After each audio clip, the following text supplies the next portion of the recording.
Part 1. Why you let everything affect you. Stop letting everything affect you. The root of the problem, why you feel everything so deeply. Have you ever wondered why certain things seem to affect you more than they do other people? Why a simple comment, a certain look, or even the tone in someone's voice can sit with you for hours, sometimes even days? Why your emotions can feel so strong that they completely take over, leaving you exhausted, overthinking, and overwhelmed? If so, you're not alone. Some people are just wired to feel things more deeply. It's not a weakness, and it's not something that makes you too sensitive. It's simply the way you experience the world. But when emotions feel like they have too much control over your life, it can start to feel like a curse.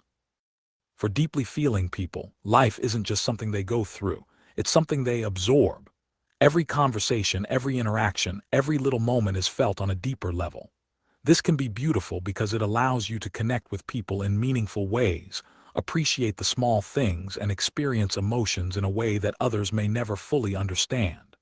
But it can also be exhausting. When you feel everything so deeply, the hard moments aren't just hard, they're all-consuming. A simple misunderstanding can feel like rejection. A small mistake can turn into a spiral of self-doubt. A passing comment from someone can stick with you long after they've forgotten they even said it. The reason some people feel more intensely than others comes down to a mix of genetics, personality, and life experiences. Some people are naturally more in tune with emotions. They pick up on small details that others might miss. They notice shifts in tone or body language, and they process things in a way that makes experiences feel much bigger. Research on Highly Sensitive People, HSPs, by Dr. Elaine Aron, 1997, suggests that about 20% of the population is born with a more reactive nervous system. This means their brains process sensory input and emotional cues more deeply than others. On top of that, childhood experiences play a big role. If you grew up in an environment where emotions weren't validated, you might have learned to overanalyze them as a way of making sense of things. If you grew up in a place where you had to be extra aware of people's moods, you may have developed a heightened sensitivity to everything around you. The problem isn't just that you feel deeply, it's that you don't know how to turn it off. You don't just experience your own emotions strongly, you also absorb the emotions of others. You walk into a room and instantly sense the energy. If someone is upset, you feel it. If someone is acting differently, you notice. It's like carrying an emotional radar that's always on, always picking up signals, always processing. While this can make you empathetic and understanding, it can also leave you drained because you're carrying the weight of emotions that aren't even yours. The problem with being empathetic is that you even feel sorry for people who hurt you.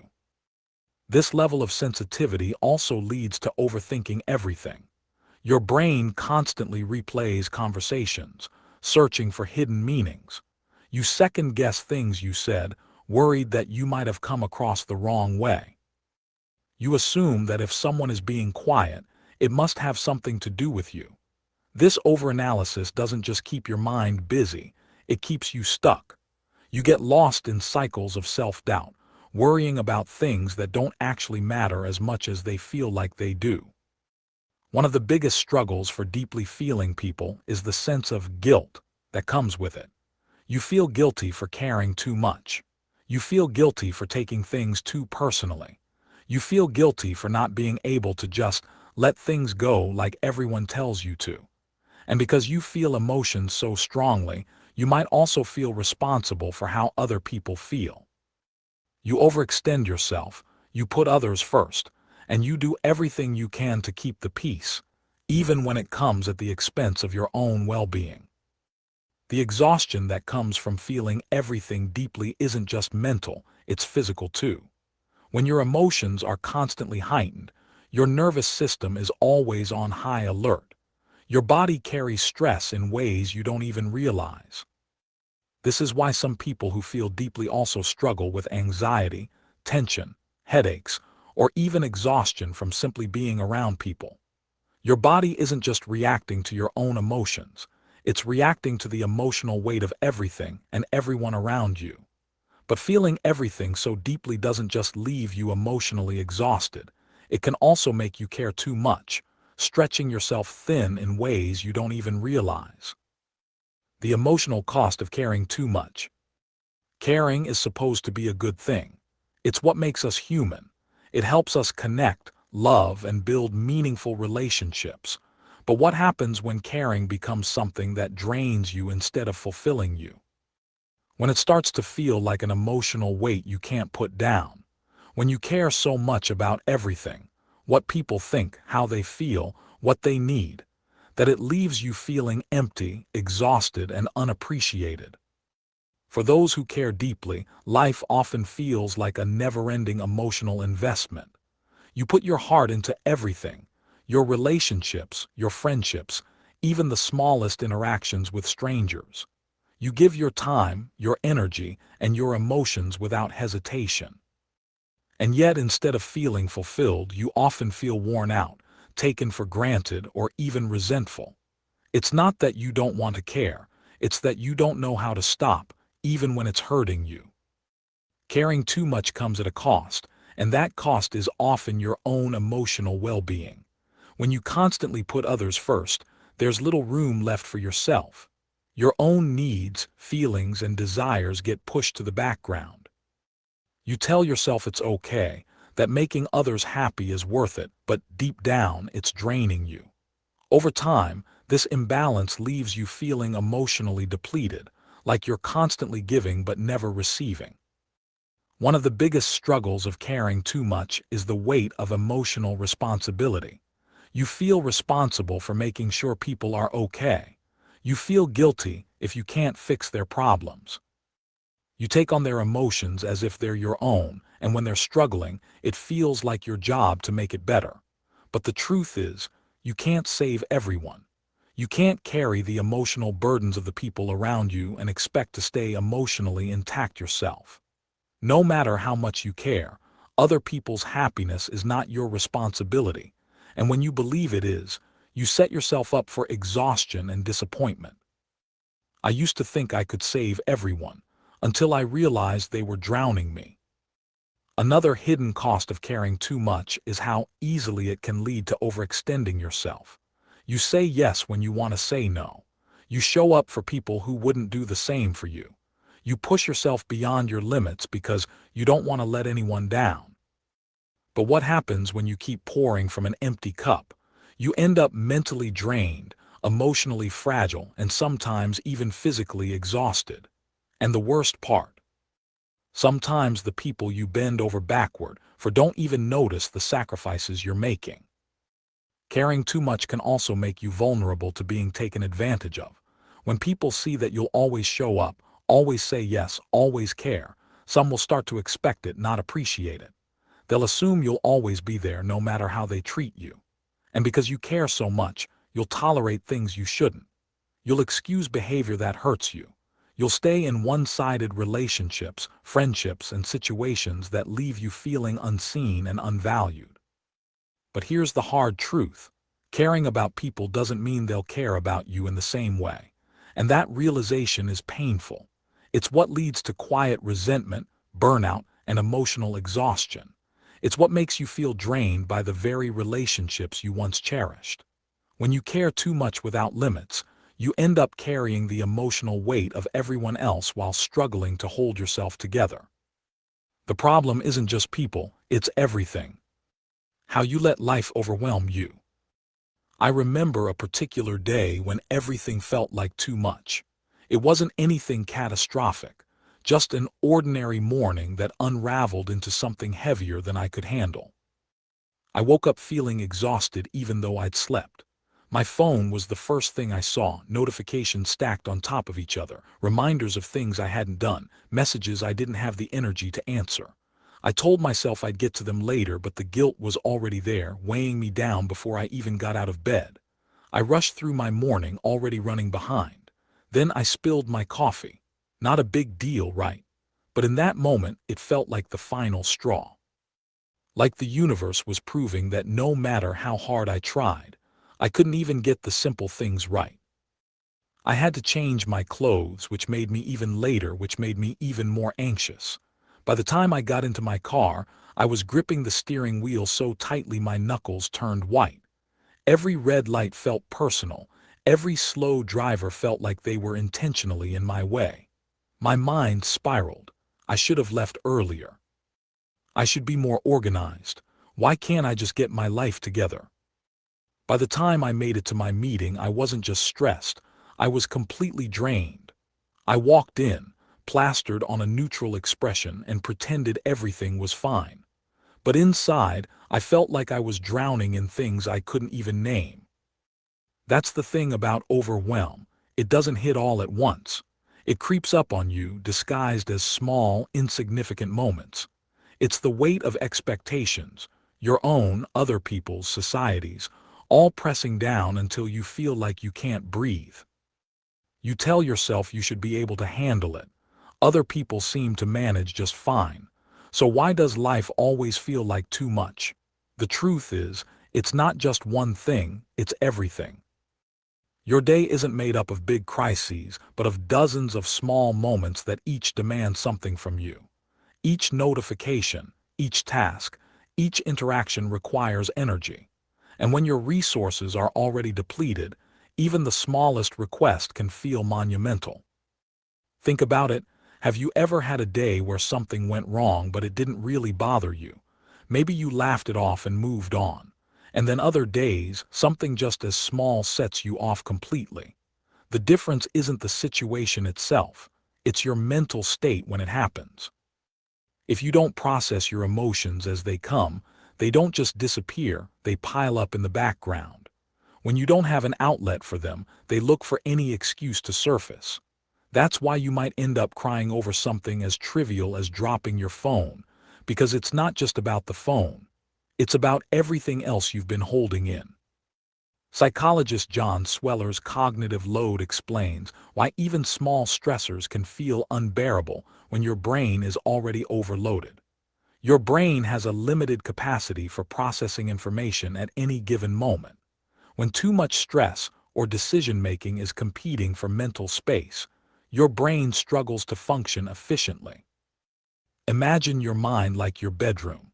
When your room is messy, clothes scattered everywhere, piles of laundry, random objects covering every surface, it feels overwhelming. You might put up with it for days, some people even weeks. You notice it, you acknowledge that it's slightly bothering you, but you let it go. And then one day, walking into that same room makes you tense because it's chaotic, and finding what you need takes extra effort. You're not just dealing with the task at hand. Your brain is now also subconsciously processing all the visual clutter. Now think about how it feels when your room is clean, everything in its place, open space, nothing extra demanding your attention. Suddenly, the room feels bigger. You can breathe easier, relax more, and focus better. Your brain works the same way. When your mental space is cluttered with stress, decisions, and unfinished thoughts, even the smallest inconvenience feels overwhelming. Not because it's a big deal, but because your brain is already at capacity. And when our brain is at capacity, it often causes emotional reactions that are connected to deeper wounds. Our outward reactions may seem disproportionate because they're not just about the present moment. They're about every similar experience we've ever had. Getting cut off in traffic might not seem like a big deal, but in that moment, it can feel like proof that people are selfish and inconsiderate. Someone not replying to your text right away might feel like rejection, even though it's probably not. These reactions aren't always logical, but they're being driven by underlying beliefs and emotional wounds that haven't fully healed. What can make gaining control over our mind and life even harder is the world we live in today. We're constantly bombarded with information, comparisons, and pressure to keep up. Social media shows us people who seem to be doing more, achieving more, living better. Work expects us to be available at all times. Society convinces us that if we're not constantly improving, we're failing. It's no wonder so many of us feel like we're on the verge of burnout. The problem isn't just that people drain you or that your thoughts overwhelm you. It's that life itself has become an endless series of inputs, expectations, and demands that few of us were ever taught how to manage. And when our minds are overwhelmed by this constant input overload, they don't simply shut down, they go into overdrive. This is where the real prison begins to form, in how our minds process, ruminate on, and amplify these pressures until they consume us. Chapter 3. The Thought Prison: How Your Mind Creates Mental Loops. Often your mind plays tricks on you, and it's because of these tricks that we get caught up in overthinking. This is where it gets interesting. Subconsciously, it tries to convince you that if you think about something long enough, you'll somehow gain control over it. At first, you might convince yourself it's helping, that by analyzing every detail, you're preventing mistakes or protecting yourself from pain.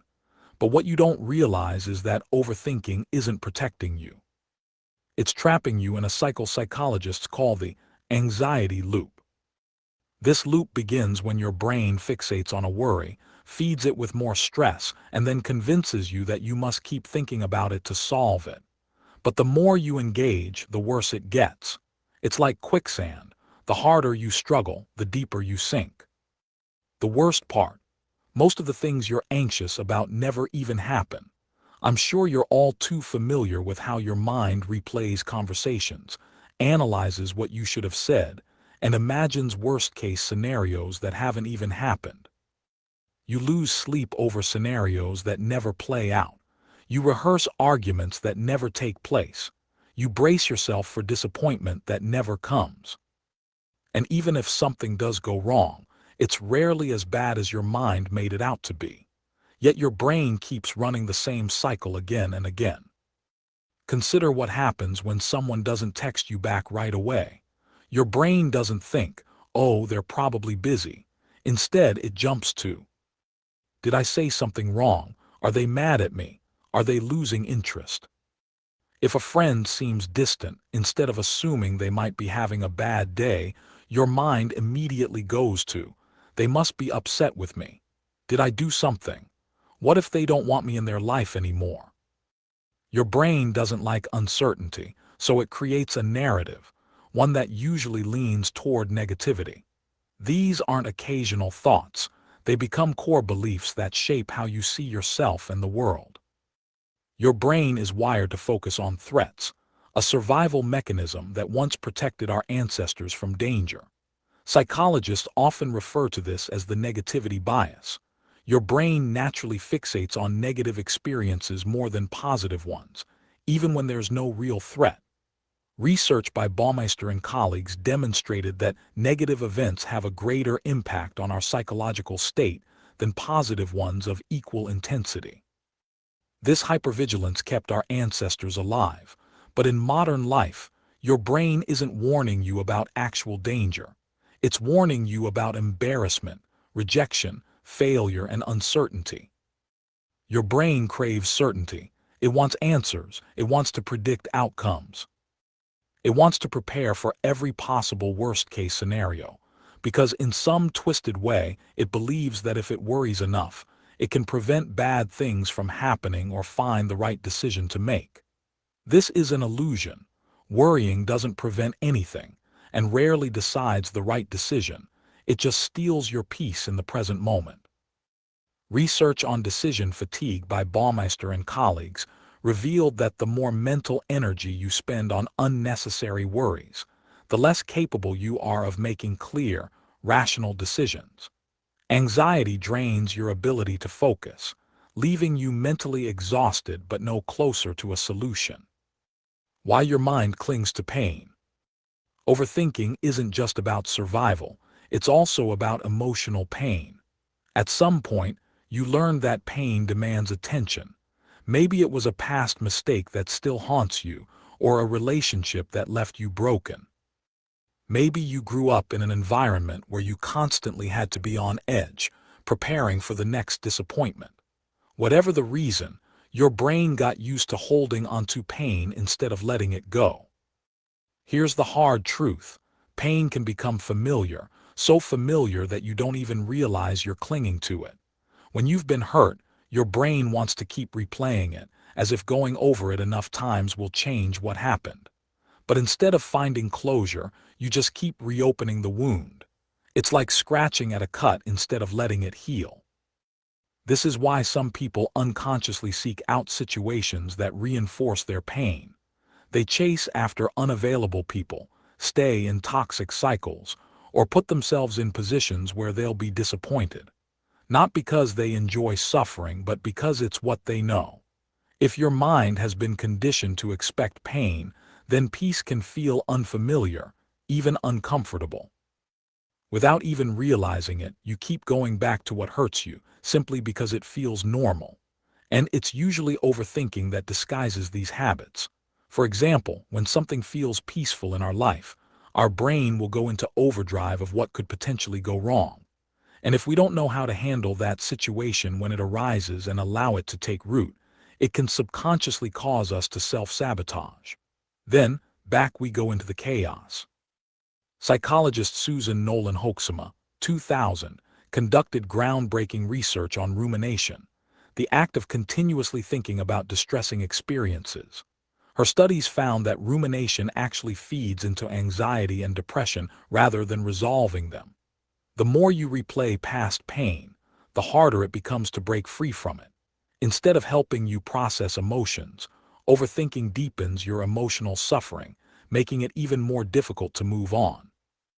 Realizing you grew up too young, fell in love too young, dealt with the hardest battles too young, and now you're an overstimulated adult who has been in fight or flight mode most their life, and trying to be the best version of yourself. Your thoughts don't just influence how you feel, they shape your entire reality. The stories your mind tells become the lens through which you see everything. And because these stories come from inside your own head, you assume they must be true. You don't even question them. But here's the fundamental truth you need to understand. Your thoughts are not reality. Your brain is not a perfect machine that only delivers facts. It is shaped by your fears, insecurities, and past experiences. It jumps to conclusions. It fills in gaps. It creates problems that don't exist. When something feels unclear or unknown, your brain tries to fill in the gaps, and often it does this by assuming the worst. This doesn't mean it's reality. Most times you're seeing things worse than they actually are, not how they really are. In the grand scheme of things, most of the things we overreact about aren't that serious. They definitely aren't serious enough to justify a meltdown or going into fight or flight mode. These mental narratives become automatic over time. You don't even realize you're telling yourself the same things every day. It just feels like reality. But these stories are just perspectives you've accepted, not facts.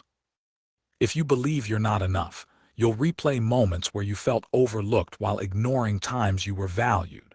If you believe people always leave, you'll focus on every time someone walked away while ignoring the people who stayed. Your brain isn't looking for the truth. It's looking for proof of the stories you've already decided to believe. Why these patterns persist? There are several reasons why these mental loops persist. 1. Your brain rewards overthinking, even when it doesn't help you. Every time you engage with anxious thoughts, you reinforce neural pathways that make those thoughts more accessible in the future. Your brain essentially becomes more efficient at producing the thoughts you engage with most frequently. 2. Your brain prefers familiarity. Even if a belief is painful, it's comfortable because it's what you know.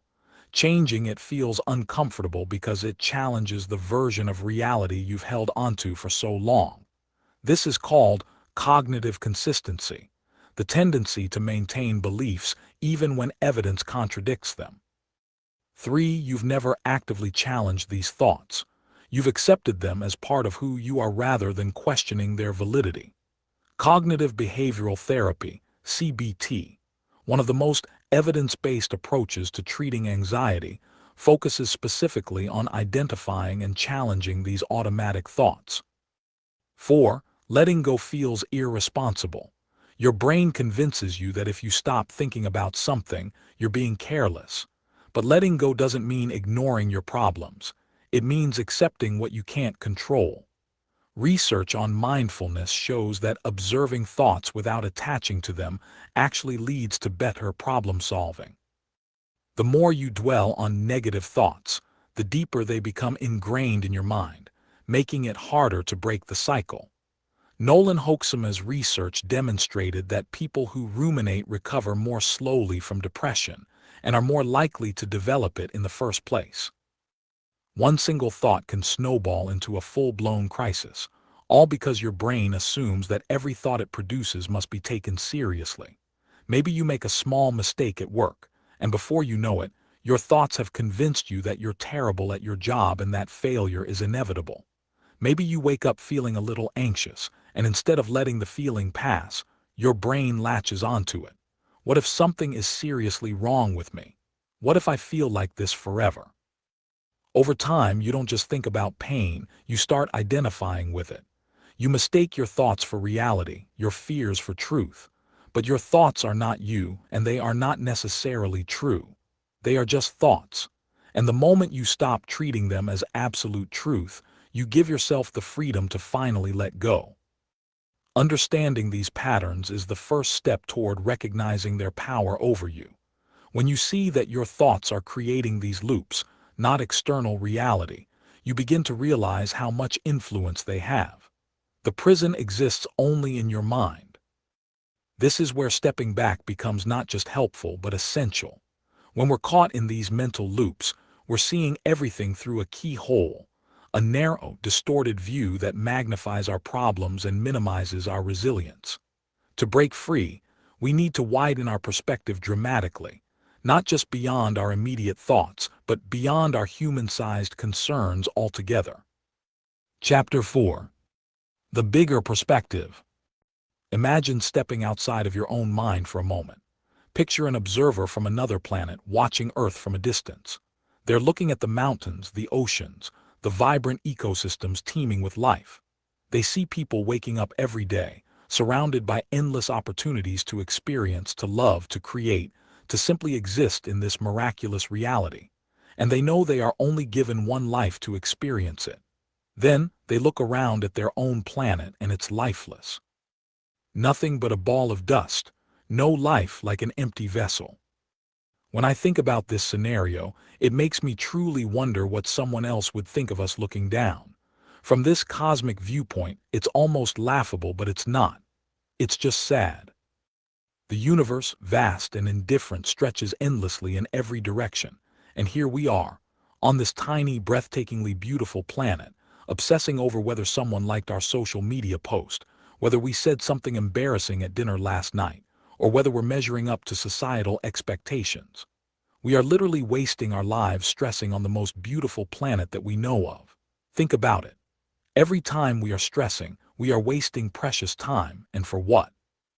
We live as if we have infinite time, as if we can afford to waste days, weeks, or even years trapped in mental loops of worry and fear.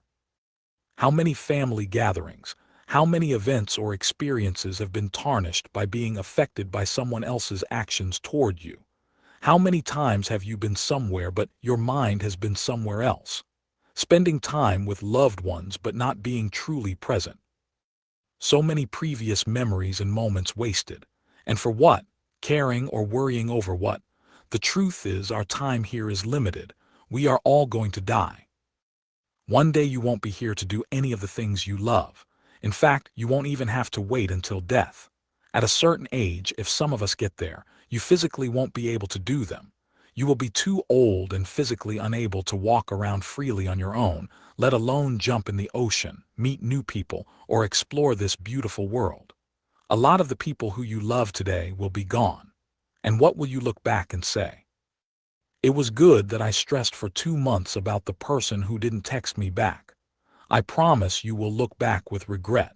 It's not about dismissing the issues we face, but about putting into perspective the magnitude we give them. This year, instead of worrying about what's under the tree, maybe just be grateful for who's still here to be around it. Stepping back and seeing life from a higher perspective allows us to regain clarity. Think of it like looking at your hand. When it's pressed against the tip of your nose, you can't see it clearly. Now move it away and look. It's the same with our problems and with life. Sometimes we cannot solve the problem by constantly thinking about it. We need distance. We need space to see the whole picture. The next time you catch yourself spiraling, try to zoom out. Ask yourself, will this matter or have as much power in 3 months, 6 months, or a year from now? And be honest with yourself about the answer. More often than not, the answer is no. Sometimes it might not matter in a couple of weeks. A big part of the reason we worry and stress is because we don't see the whole picture. Some of us also love the concept of thinking we are always in control. Consider the profound story of Job in the Bible, one of history's most powerful examples of human suffering and meaning. Whether you're religious or not, Job's story reflects our shared humanity during times of suffering and powerlessness. At its core, it teaches us about letting go and accepting that we can't always understand why things happen the way they do when they do. Here was a man who lost everything: his children, his wealth, his health, everything he'd built and everyone he loved. In the midst of this unimaginable suffering, Job cries out for answers. He demands to know why he, a man who he believes has a good heart, should suffer so terribly. And what's fascinating about this ancient story is God's response. When God finally speaks, he doesn't actually answer Job's individual questions directly. He doesn't explain why the suffering happened or offer comfort in the way Job expects in that moment. Instead, God responds with questions of his own. Where were you when I laid the foundation of the earth? Tell me if you have understanding. Who determined its measurements? Surely you know. God takes Job on a cosmic tour, showing him the vast complexity of creation, from the patterns of stars to the birth of mountain goats. The message is clear and humbling. Job's perspective is painfully limited. From his human vantage point, suffering seems senseless and cruel. But there's a larger pattern at work that he cannot possibly comprehend. This also seconds one of Job's friends' advice.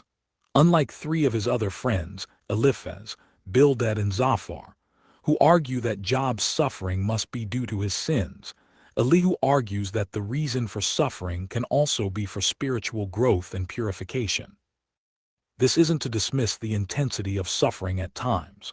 Rather, it's a powerful reminder of how limited our view can be. We see only a tiny fragment of the pattern, a few threads in an immense tapestry. That's why we have to learn to let go and trust that there may be purpose and meaning even in experiences that seem senseless from our perspective. And we know this is possible because of those moments in our own lives when what initially seemed like disaster later revealed itself as necessary transformation. Those moments we never thought we'd get out of, that later proved to be the very experiences that shaped us into who we needed to become. When you're caught in stress or anxiety, pause, take a breath. Remember that your perspective is limited right now. The thing that's consuming your thoughts is probably not as significant as it feels. And even if it is challenging, remember how much else there is in this vast universe that's working perfectly, beautifully, exactly as it should. With this broader perspective in mind, you're now ready to explore practical techniques that can help you break free from the mental and emotional patterns that keep you trapped. These aren't just temporary fixes. They're transformative practices that will gradually change how you relate to your thoughts, emotions, and the world around you. The witness practice, transforming your relationship with emotions. At the heart of emotional freedom lies a simple but profound shift, learning to witness your emotions rather than becoming them. When you're caught in intense feelings, you lose perspective. You are no longer you. You are the anger, the anxiety, the hurt.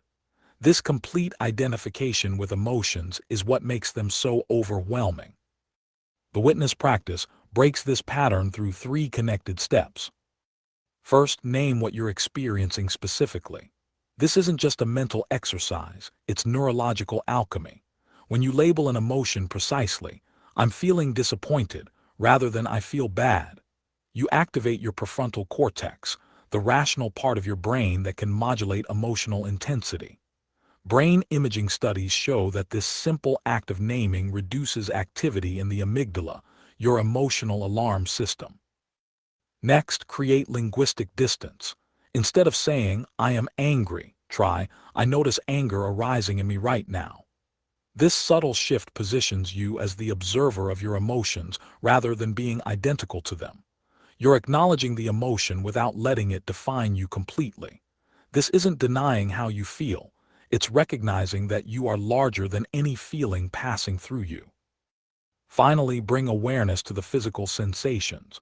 Where do you feel this emotion in your body? Is there tightness in your chest?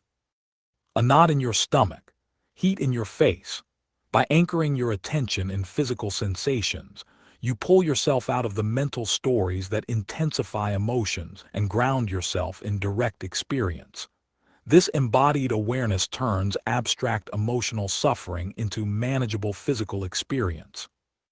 Practice this sequence daily, especially with smaller emotions, so it becomes second nature when stronger feelings arise. The more you practice witnessing your emotions rather than becoming them, the more space you create, and in that space lies your freedom.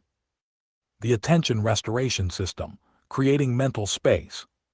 Sometimes you can literally be fighting for your life, and people will only notice that you aren't showing up for them the way they want. The modern world wasn't designed for the sensitive nervous system. Every notification, conversation, and decision requires mental energy, and for deeply feeling people, this cognitive load can quickly become overwhelming. The key to sanity isn't just better time management, it's deliberate attention restoration. Creating attention sanctuaries is essential for mental recovery. These are physical or temporal spaces completely free from demands on your attention. Unlike quick breaks that often involve different forms of stimulation, like checking social media, true attention sanctuaries allow your directed attention system, the neural network responsible for focus and emotional regulation, to genuinely reset. Design your attention sanctuary with these elements. Sensory simplicity.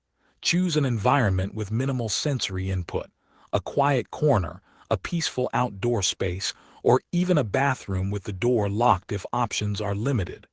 Reduce visual clutter, noise, and other stimulation. Technology absence. Keep your sanctuary completely device-free. No phones, computers, tablets, or watches that connect you to the digital world. This isn't just about avoiding distractions. It's about giving your brain a complete break from the cognitive load of connectivity. Natural elements. Research shows that natural environments are particularly effective for attention restoration. Even small doses of nature, a view of trees, the sound of water, or holding a plant, can facilitate recovery. Temporal boundaries. Decide in advance how long you'll spend in your sanctuary. Even 5 minutes can be restorative if it's complete. Set a timer outside your sanctuary so you're not checking the time. Schedule these attention restoration periods proactively throughout your day, ideally before you feel overwhelmed, not after. Even brief periods of complete attentional rest can prevent the cognitive depletion that leads to emotional reactivity and mental exhaustion. This isn't indulgence. It's necessary maintenance for your most precious resource, your capacity for focused attention and emotional regulation. Research consistently shows that these brief restoration periods actually increase productivity and creativity while reducing stress hormones and reactive behavior. The thought containment practice, breaking free from rumination. The thought containment practice works by giving your brain what it's actually seeking when it ruminates, a sense of control and completion. Instead of trying to stop thoughts, which paradoxically makes them stronger, you're creating a structured container for them. Here's how to implement it. First, designate a specific worry time each day, 15 to 20 minutes when you'll deliberately engage with your concerns. Choose a time when you typically have mental energy, not right before bed. When intrusive thoughts arise outside this time, acknowledge them briefly with, "I see you," and I'll give you my full attention during worry time. Then write the thought in a dedicated notebook or digital note.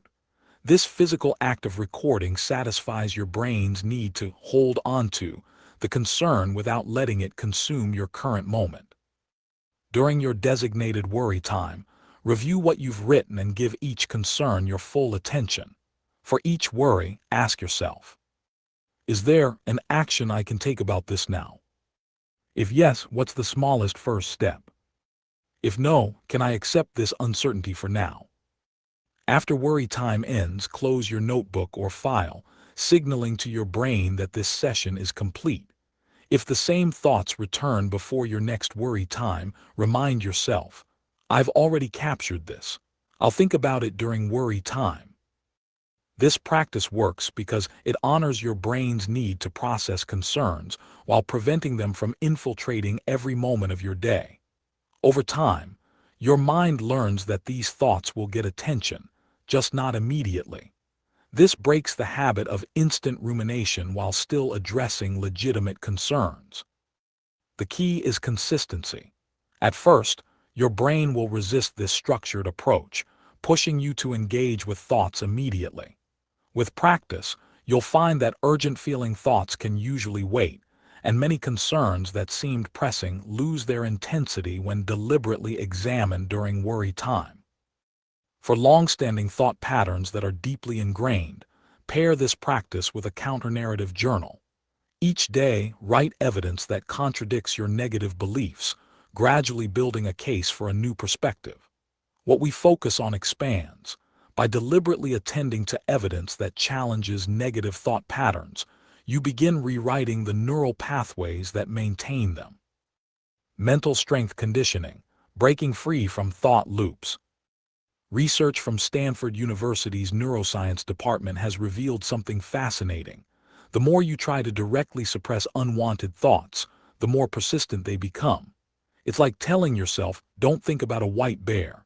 Suddenly, white bears are everywhere in your mind. This ironic processing effect explains why traditional approaches like just think positive or stop overthinking actually backfire. So how do you break free from these mental loops? The science points to two particularly effective approaches that work directly with your brain's architecture rather than against it.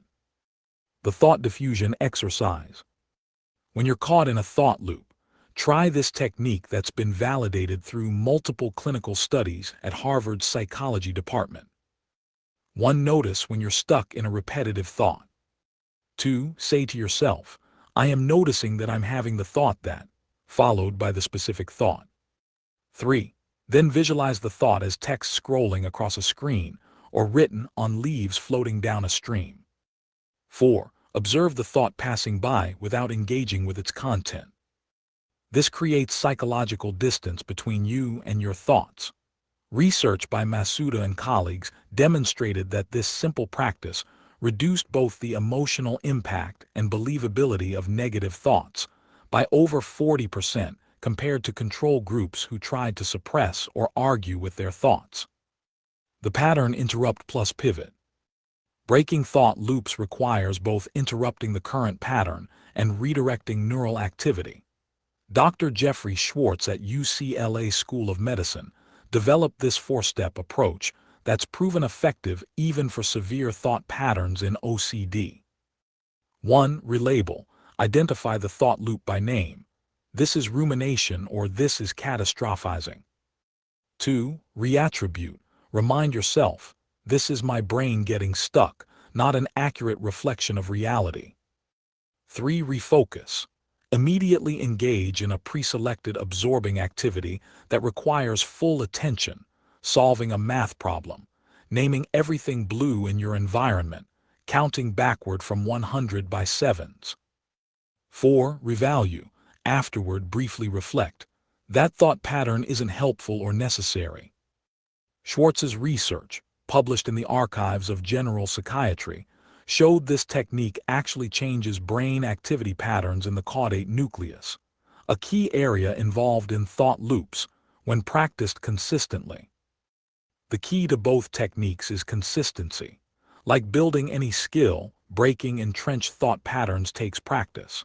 But neuroscience confirms that with repetition, these new responses become your brain's default setting. The thoughts may still arise, that's just your brain doing its job, but they no longer trap you in endless loops of rumination. The integration, daily practice for lasting change. These practices aren't separate techniques to try occasionally. They form an integrated system that, when practiced consistently, creates profound transformation over time. The key is implementation. Knowing what to do isn't the same as doing it regularly enough to create change. To integrate these practices into your daily life, create implementation intentions, specific plans for when and where you'll practice each technique.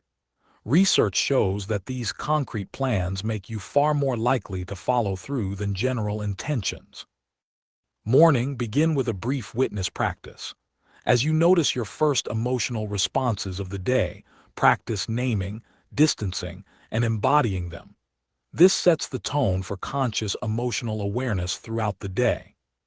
Throughout the day, when emotions arise intensely, implement the witness practice.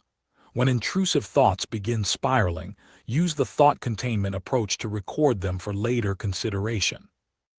Midday, schedule a 5 to 10 minute attention restoration period, completely disconnecting from demands and allowing your directed attention system to reset. Even this brief period can significantly reduce afternoon reactivity. Evening, review your thought container notebook during a designated worry time, addressing concerns systematically rather than randomly throughout the day. Before sleep, practice a brief gratitude reflection to counter the brain's negativity bias. What is something good that happened today?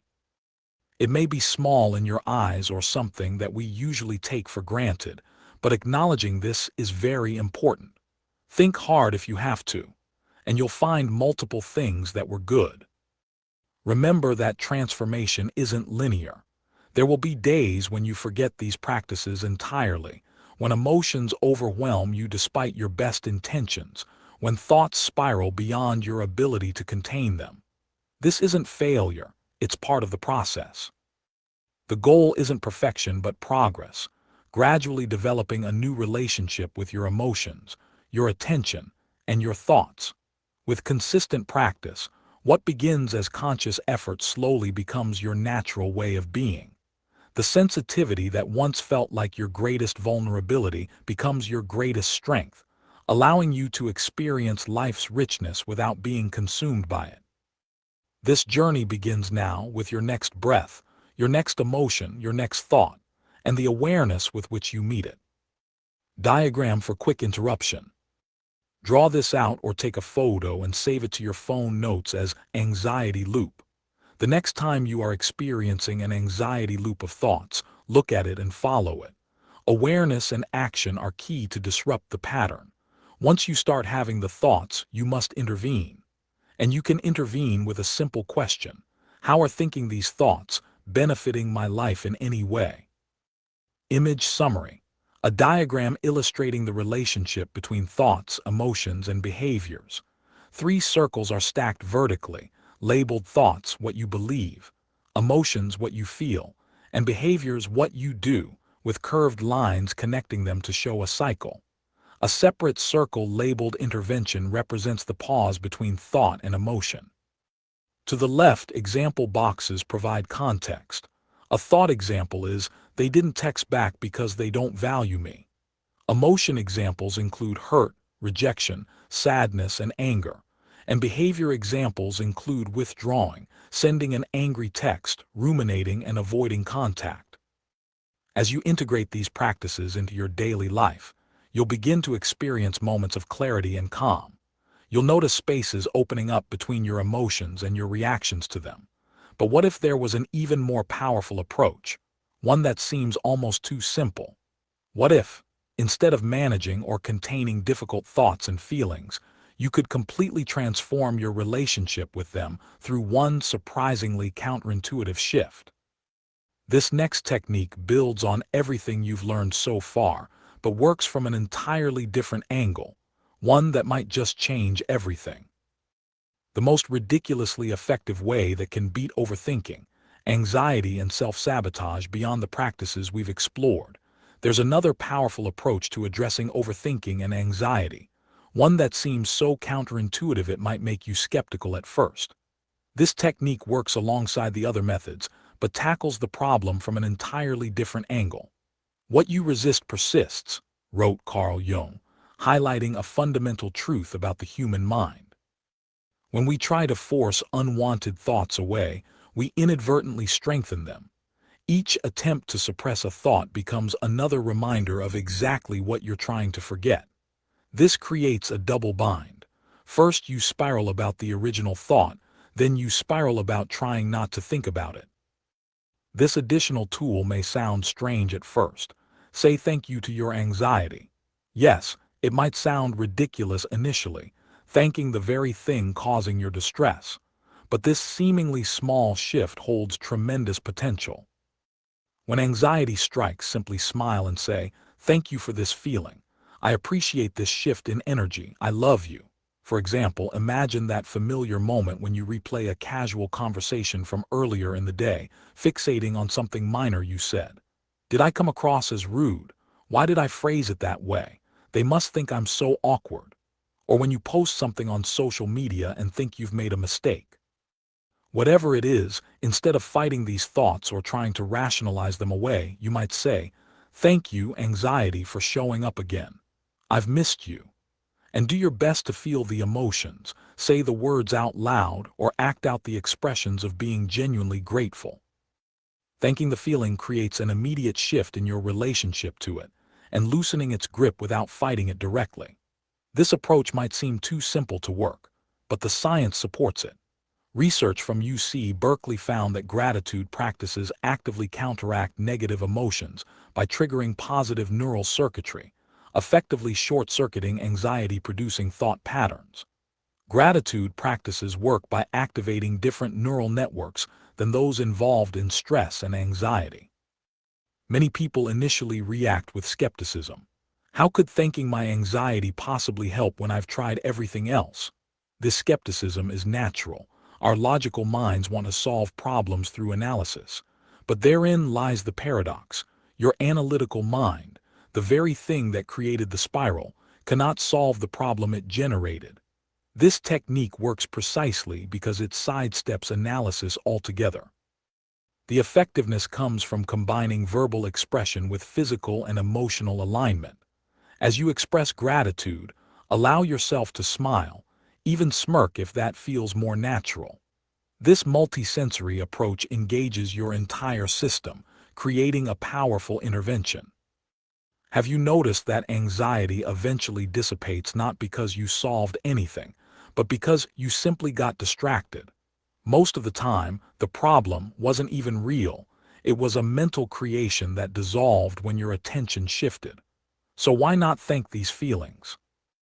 This approach can work in harmony with the other techniques you've learned.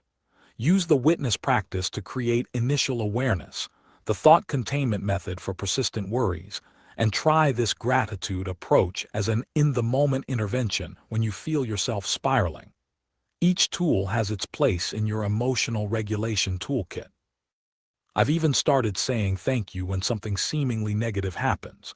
Many times in my life, what initially seemed bad actually worked in my favor. Saying thank you during difficult moments lessens their power over me and strengthens my faith in the unknown, believing everything is happening for me, not to me. It creates space and, paradoxically, gives me more control. Of course, there are genuinely difficult life events that we may not immediately feel thankful for. But starting with smaller daily frustrations is powerful. This isn't about forced positivity. It's about using your intelligence to connect with your inner power. This approach embodies a profound paradox. By embracing what troubles us, we diminish its power. It's counterintuitive, which is precisely why it works when logical methods fail. Now that you have powerful tools for transforming your relationship with anxiety from within, it's time to address your relationship with the external world. While the thank you practice helps you change internal responses, many of us still find ourselves at the mercy of external circumstances. The next section explores how we inadvertently give our power away to situations beyond our control, and how to reclaim that power without trying to control the uncontrollable. Part 2. You're letting life control you. Chapter 5. The illusion of control. I'm at this stage of my life. If I start catching bad vibes, I'm out. One of the main reasons why small things stress you out so much is because they break the illusion of control. You try to keep your life in order, stay on top of things, plan your day a certain way, and then something as simple as dropping your phone completely throws you off. It's not really about dropping the phone. It's about the fact that life didn't go the way you expected, and that makes you feel out of control. At its core, stress isn't just about what happens to you. It's about how much control you feel you have over it. When life doesn't go as planned, even in the smallest ways, your brain perceives it as a threat, not because the event itself is dangerous, but because it disrupts your expectations. And when you feel like things are spiraling beyond your control, your stress response goes into overdrive. This is backed by research on perceived control, a psychological concept that refers to how much influence we believe we have over our environment and experiences. Studies have shown that people who feel a greater sense of control over their lives experience lower stress levels, better emotional regulation, and even improved physical health. In contrast, those who feel like life is constantly happening to them, rather than being something they can actively shape, are more likely to experience chronic stress, anxiety, and even depression. One famous study on this was conducted in the 1970s in a nursing home by Ellen Langer and Judith Rodin. In the study, one group of elderly residents was given control over small decisions in their daily lives, like choosing their own plants to care for, deciding what movies to watch, and scheduling their own social activities.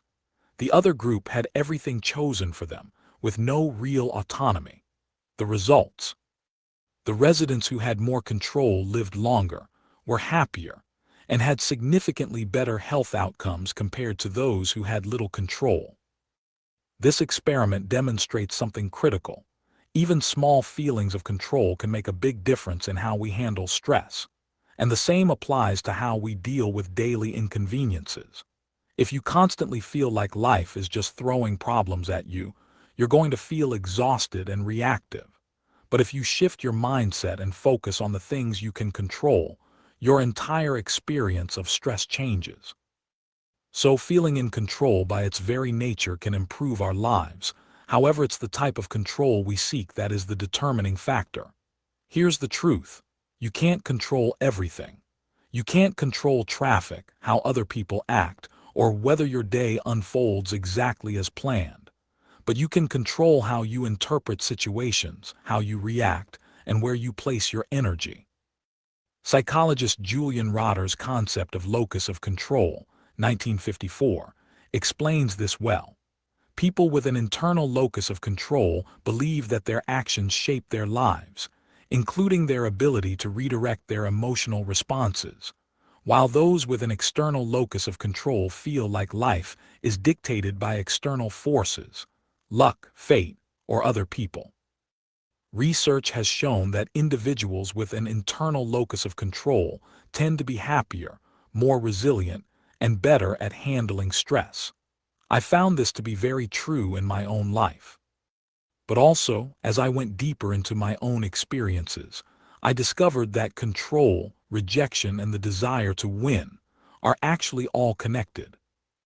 The connection between control, rejection, and the desire to win. When the person you love the hardest did you the dirtiest, it changes you. Wanting to always control the narratives in our mind is deeply connected to social rejection, which activates the same neural pathways as physical pain. When people experience rejection, the dorsal anterior cingulate cortex, DACC, and anterior insula, the same brain regions that process physical pain, light up. This is why rejection feels so real and painful. The brain perceives it as a threat to survival, just like physical harm. From an evolutionary perspective, rejection used to mean being cast out from the tribe, which was essentially a death sentence in early human history. Our ancestors depended on group inclusion for protection, food, and survival. As a result, the brain evolved to desperately avoid rejection, making even small moments of uncertainty, like delayed responses or distant behavior, feel like they hold enormous weight. It's important to realize that rejection isn't always about a romantic partner. It could be from a parent who was emotionally distant, a friend who abandoned you, a workplace that undervalued you, or even a childhood experience where you felt ignored, unwanted, or unworthy. The brain doesn't distinguish between types of rejection. It stores the emotional pain just the same. If you've been rejected, criticized, or blindsided before, your brain remembers it. And now, any small sign of uncertainty feels like it could be leading to that same kind of pain again. The brain despises feeling powerless, so when something is out of your hands, your instinct is to try to regain control. This is where control-seeking behaviors come into play. If a person feels powerless due to rejection, they might overanalyze the situation, searching for ways they could have changed the outcome. Obsess over proving themselves to the person or group that rejected them. Engage in self-blame, thinking if they just did better, they would have prevented the rejection. When we look deeper, we find that sometimes we aren't really angry at them, but more angry at ourselves for allowing them to treat us that way. This lack of control over how others perceive them creates intense emotional distress, leading people to seek control, or let go in other ways through overthinking, perfectionism, self-sabotage through substance or alcohol abuse, or obsessing over how to fix the situation. The brain's craving for control doesn't stop at overthinking. It extends into the need to prove oneself, the desire to win in some way after experiencing rejection or uncertainty. When we achieve a goal, win an argument, or gain someone's approval, our brain releases dopamine, the neurotransmitter associated with pleasure, motivation, and reward. Trichomy, Rangel, Kammerer, and O'Doherty, 2010. This is the same system that fuels addictive behaviors, because success, validation, and even revenge give us a powerful dopamine hit.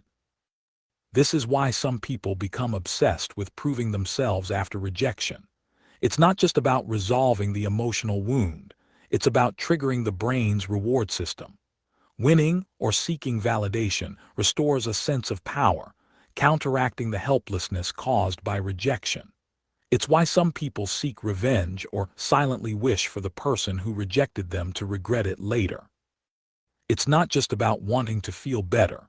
It's about trying to reclaim control over something that made them feel powerless. And research backs this up. A 2016 study by Chester and DeWall found that when people imagine retaliating against someone who rejected them, the nucleus accumbens, one of the brain's key reward centers, becomes highly active. In other words, just thinking about revenge gives the brain a dopamine boost, similar to the rush of winning a competition. But here's the catch. The feeling is temporary. The high from proving yourself or getting revenge doesn't last, which is why people stay stuck in a cycle, constantly chasing the next hit of validation. It keeps you emotionally tied to the rejection. The more you focus on proving yourself, the more power you give to the very thing that hurt you. It doesn't truly heal the wound, because the real issue isn't about winning, it's about feeling enough without external validation. When rejection makes someone feel powerless, their mind instinctively tries to regain control, which can lead to obsessing over proving your worth to the person who rejected you, needing to win against them, whether that's through success, looking better, or proving they made the wrong choice. Revenge motivation, where your brain tricks you into thinking payback will give you closure, when in reality, it just keeps you stuck. Rejection creates an emotional imbalance, and trying to win, whether it's winning an argument, succeeding in life, or even making someone regret rejecting you, feels like a way to restore emotional equilibrium. but it's an illusion. The moment you make your sense of worth dependent on external validation, you stay trapped in a cycle of chasing control, seeking a high from approval, feeling rejected when it doesn't come, and spiraling into overthinking all over again. Manipulation is when someone ignores their own disrespectful behavior, but blames you for how you reacted to it. Rejection in dating. When someone rejects you, especially someone you deeply desired, there's an unconscious drive to capture the affection of another elusive person. For many, this rejection often creates their first experience with true, consciously profound anxiety, a feeling that can embed itself in your emotional framework for years, sometimes life if not addressed. It's true that rejection can stem from anywhere, a dream job, social circle, or family approval, but in dating, it manifests particularly powerfully. You believe securing this new, seemingly unattainable person will restore your wounded self-worth and reclaim your dignity. Too afraid to walk away, you chase them relentlessly, trying to fill the void left by previous heartbreak and escape that lingering anxiety that first took root. The new person becomes a replacement, a stand-in for healing your original pain. You're not truly seeing them as an individual, but rather as a remedy for your wounded ego and a shield against that primal anxiety. The cycle can persist for years, burying itself deep in your subconscious. That initial anxiety becomes the background radiation of your romantic life, as you convince yourself that by locking down someone equally difficult to attain, you'll finally overcome the sting of that first rejection and feel whole again. You can't put a crown on a clown and expect a king. Stop taking it so personally. You can't do ugly things to people and expect to live a beautiful life. When someone mistreats you or leaves you, it's a reflection of them. We don't know their problems, their upbringing, or their experiences. The same applies to perceived rejection. What someone else wants for their life has nothing to do with you. It literally has nothing to do with you. They have their own experiences, their own past, their own hurt, their own desires, and their own needs. Think about how many times you've seen or experienced someone leaving a good person, only to end up with someone who treats them poorly. Why does this happen?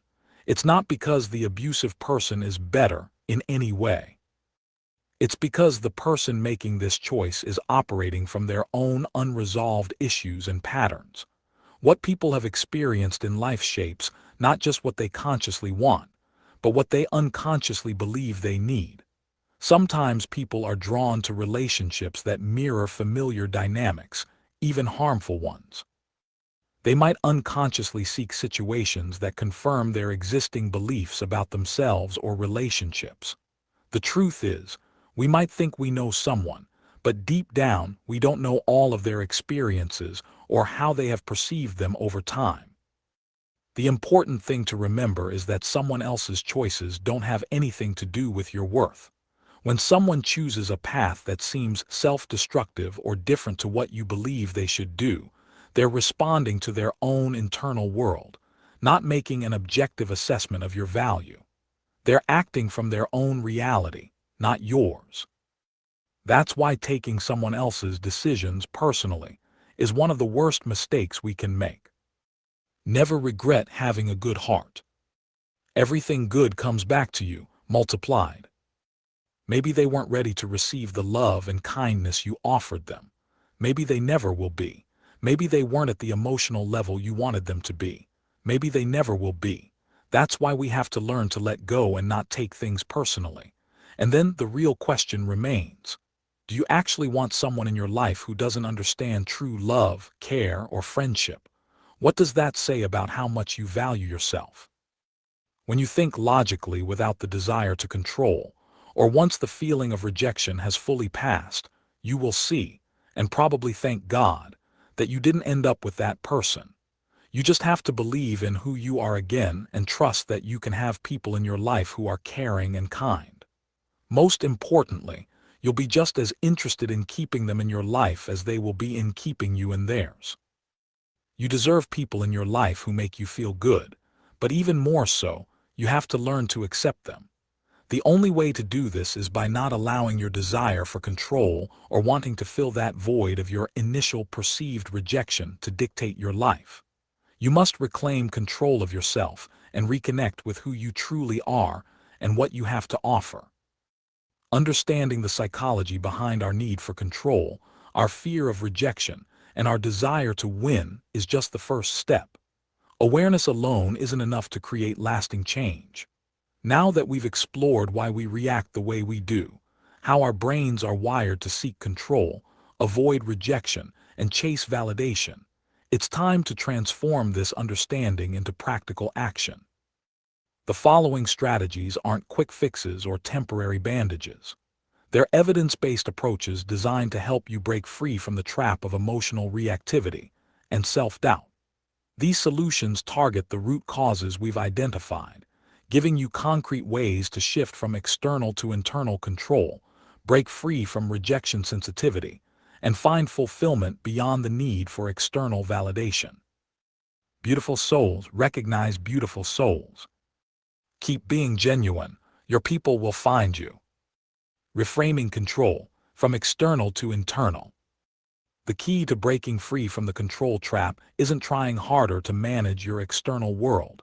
It's shifting where you place your attention. Neuroscience reveals that perceived control activates the prefrontal cortex, reducing activity in the amygdala, your brain's alarm system. Even small shifts in what you focus on can dramatically change your experience of stress. Start by creating a control inventory. Take a sheet of paper and draw a line down the middle. On the left, list everything currently causing you stress. On the right, identify one aspect of each situation you can directly influence. For example, traffic jam, your response to the delay. Someone's opinion of you, how you speak to yourself about it. Project deadline, to how you allocate your time today. Others' behavior, arrow, your boundaries and reactions. This exercise isn't about positive thinking. It's about neurological efficiency. By redirecting your brain's resources toward actionable areas, you reduce the cognitive load that makes small stressors feel overwhelming. What's powerful about this approach is that it works even when you're already overwhelmed. When you feel that familiar tension rising, the frustration over a small inconvenience that feels disproportionately upsetting, pause and ask, what's one thing I can control right now? Then take one small action from that place of agency. This interrupts the cascade of stress hormones that amplifies your reaction. Breaking the rejection control cycle. I think some people need to give themselves more credit for being single instead of feeling like there is always something wrong. Maybe it just means you're not the type to settle so easily. There's strength and wisdom in that. The fear of rejection is hardwired into your brain. Research by Eisenberger and colleagues revealed that social rejection activates the same neural pathways as physical pain. Your brain literally experiences exclusion as a threat to survival. This explains why even minor instances of potential rejection can trigger an overwhelming need to regain control through overanalyzing, seeking validation, or attempting to win. To break this cycle, you need to address both its neurological and psychological components. From a neurological perspective, the key is regulating your threat response before it hijacks your thinking. When you feel that familiar surge of rejection anxiety, implement the emotional circuit breaker. 1. Take a deep breath and acknowledge what's happening. I'm feeling threatened right now, but I'm actually safe. 2. Ground yourself in the present moment. Touch something nearby with intention, look at a specific object in detail, or listen deeply to the sounds around you. 3. Ask yourself, what do I truly need right now?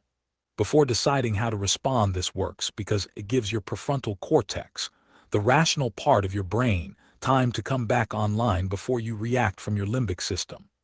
Dr. Jill Bolt Taylor's research on the neuroanatomy of emotional reactions demonstrates that emotional reactions require a reset period before rational thinking can resume. Psychologically, you need to break the pattern of seeking external validation to feel worthy. This requires developing unconditional self-regard, a sense of intrinsic value that doesn't depend on others' approval. The most effective way to build this is through the values alignment practice. Identify 3 to 5 core values that matter deeply to you, not what should matter, but what genuinely resonates, perhaps courage, connection, growth, or integrity. When facing rejection or uncertainty, ask yourself, what would someone who truly lives by these values do right now? Then take that action with an open heart, regardless of others' responses. This isn't just feel-good advice, it's neurologically sound. When you act from your values, you activate reward pathways in the brain that aren't dependent on external validation. Over time, this creates new neural connections that reduce your vulnerability to rejection sensitivity. Don't expect people to be there for you just because you're always there for them. Not everyone has the same heart as you. Replacing the need to win. The drive to win after rejection, whether through seeking revenge, proving yourself, or gaining validation, creates a temporary dopamine rush that quickly fades, leaving you still emotionally tied to the very situation that hurt you. Breaking this addictive cycle requires understanding that the urge to win is actually about regaining a sense of power. You can address this need directly through approach goals rather than avoidance goals, focusing on moving toward what you want rather than away from what you fear. When you feel the urge to prove yourself or win against someone who hurt you, try the redirection protocol. 1. Acknowledge the desire for validation or vindication without judgment. 2. Ask yourself, what meaningful goal would give me a genuine sense of agency?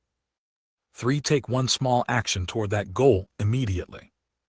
Research by Elliott and Thrash, 2002, has consistently shown that approach-oriented goals lead to greater psychological well-being, sustained motivation, and reduced rumination compared to avoidance-based motivation strategies that focus on preventing negative outcomes. This works because it addresses the underlying need for control while breaking the emotional attachment to the source of rejection. The most powerful shift happens when you redefine winning entirely. True victory isn't about proving yourself to others or gaining external validation. It's about living consciously by your own standards regardless of others' perceptions. The integration. These approaches aren't just coping mechanisms.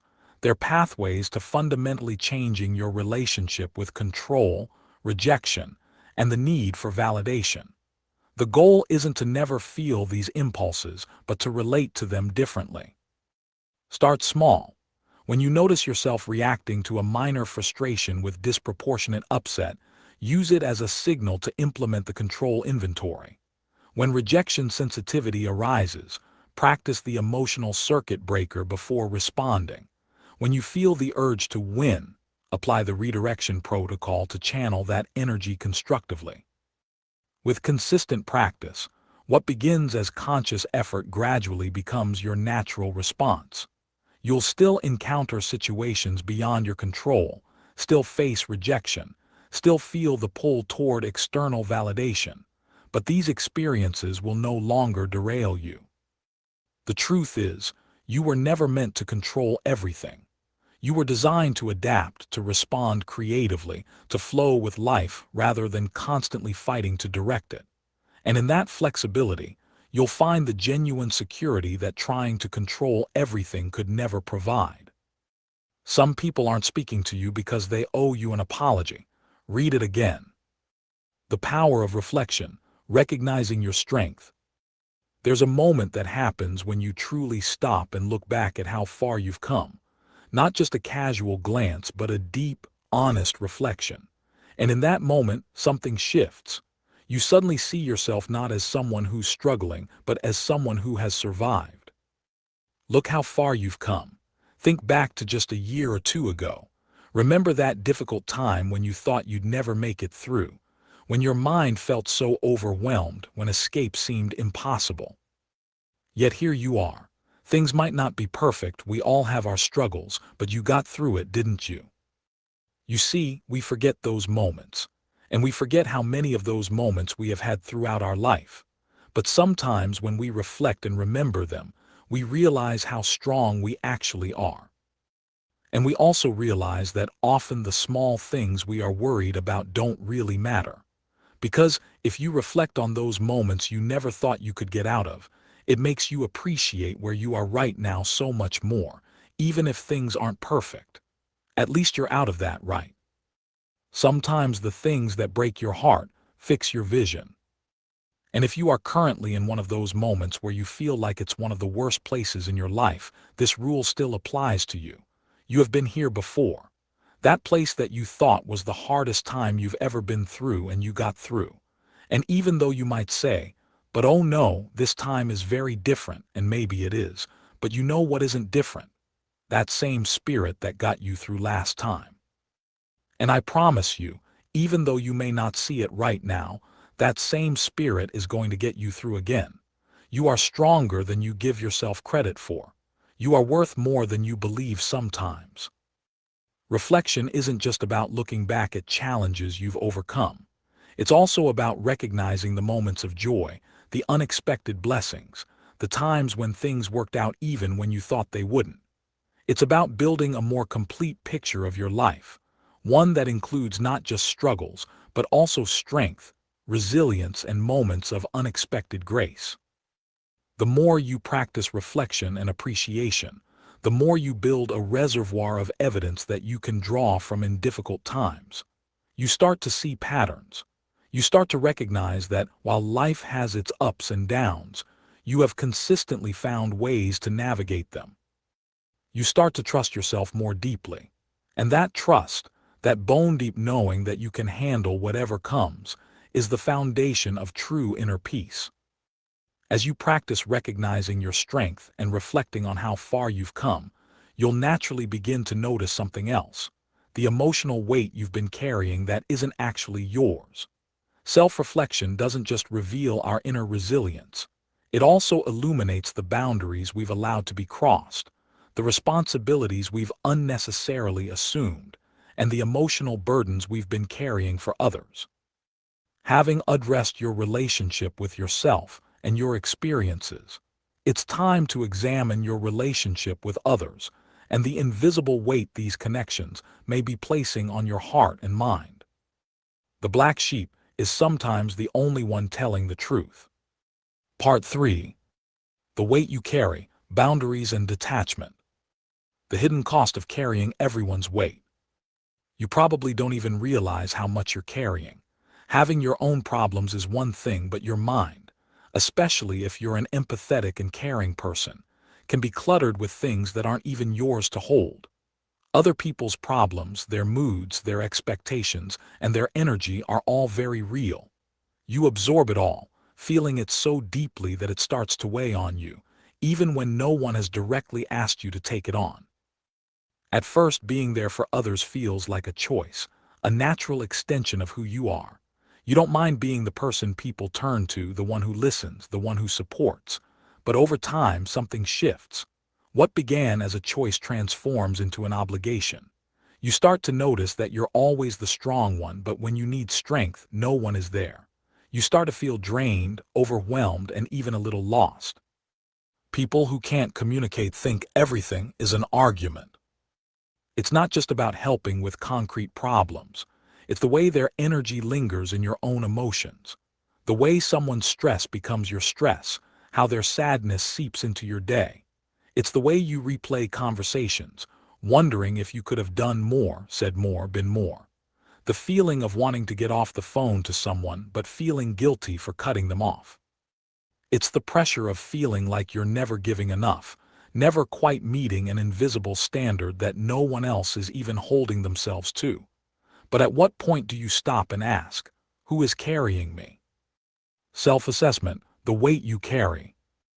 Only people who aren't happy with themselves are mean to others. Always remember that. Before we go deeper, take a moment to reflect on your relationships. For each important person in your life, ask yourself, do I feel energized or drained after spending time with them? When I'm struggling, do they show up for me the way I show up for them? If I stopped initiating contact, would this relationship continue? Do I often feel resentful about how much I give versus how little I receive? The answers to these questions will tell you everything you need to know. Sometimes it's your friends that keep your enemies updated. Be careful. The weight of others. This all leads onto another point. You weren't meant to be the emotional dumping ground for everyone around you. You weren't meant to put your own needs on the back burner just so other people can be comfortable. And yet, that's exactly what's happening every time you push down your own emotions to make space for someone else's. Every time you sacrifice your energy, your time, your mental well-being to solve problems that aren't yours, and every time you set yourself on fire to keep someone else warm. Think about how much of your energy goes into things that don't actually belong to you. You feel responsible for making sure everyone around you is happy. You feel guilty for saying no, even when you're exhausted. You absorb other people's problems, even when they never asked for your help. You take on the role of the peacemaker, even in situations that aren't yours to fix. This isn't kindness. This is self-abandonment. When you constantly sacrifice your well-being for others' comfort, you're not being generous. You're participating in your own depletion. They don't involve you, don't get involved. They don't tell you, don't ask. They don't invite you, don't go. Know your position in people's lives. Trauma researcher Charles Figley recognized this pattern so clearly that he gave it a name. Compassion fatigue, a condition that mirrors clinical burnout in people who constantly take on others' emotional burdens. Figley, 2002. His research showed that those who regularly absorb others' pain eventually develop symptoms almost identical to post-traumatic stress, including emotional exhaustion, detachment, and a diminished sense of accomplishment or meaning. This scientific finding validates what you felt all along. Carrying everyone else's emotional weight isn't just taxing, it's actively harmful to your well-being. And here's the hardest part to accept. People will keep letting you do it. They will keep coming to you, keep relying on you, keep unloading on you because they know you'll take it. Not necessarily because they're bad people, but because you've made it so easy for them. They don't have to carry their own weight because you always step in before they ever feel the need to. But while they're getting lighter, you're getting heavier. Their problems sit on your shoulders. Their emotions drain your energy. And slowly, without realizing it, you lose yourself in other people's lives, while yours starts to feel like an afterthought. It doesn't matter whether these people are meant for you or not. If you're always making their well-being your own responsibility, then at some point, you have to ask yourself, what is this doing to me? Because love shouldn't feel like exhaustion. Supporting someone shouldn't feel like losing yourself in the process. Stay away from people who act like a victim in the problem they've created. One-sided relationships and the cycle of false hope. It's a recurring pattern, isn't it? You convince yourself that if you just give a little more time, more effort, more understanding, things will change. That if you're patient enough, supportive enough, forgiving enough, people will finally appreciate you the way you deserve. But no matter how much you give, it's never enough. You're always the one putting in the effort. You're always the one who cares more. And in return, you don't get it back the way you give it. At first, you don't even notice the imbalance. You tell yourself that relationships require effort, that being there for people is a good thing. And it is, until you realize that the effort isn't being returned. That you're the one always checking in, always reaching out, always making sure the connection stays alive. That if you stopped trying, the relationship would probably disappear altogether. And that realization stings. Because it forces you to see something you don't want to admit. Some people only keep you around because you make their life easier, not because they truly value you. Respectfully, I don't go above and beyond for people anymore. I meet you as far as you meet me. I speak to you as much as you speak to me. I include you as much as you include me. I'm done being extra for people. The problem is when you're someone who naturally gives, you don't think about keeping score. You don't expect anything in return, at least not at first. You assume that your kindness, your generosity, your presence will eventually be appreciated. That people will notice how much you do for them and reciprocate out of their own goodwill. But that's not how it works. Not everyone values effort. Not everyone sees your kindness as something worth matching. So you hold on to hope, the belief that if you just wait a little longer, invest a little more, tolerate just a bit more pain, things will turn around. You replay every excuse they've given, every promise they've made, every glimpse of potential they've shown, convincing yourself that change is just around the corner. But it never comes. Maybe they apologize, but nothing actually improves.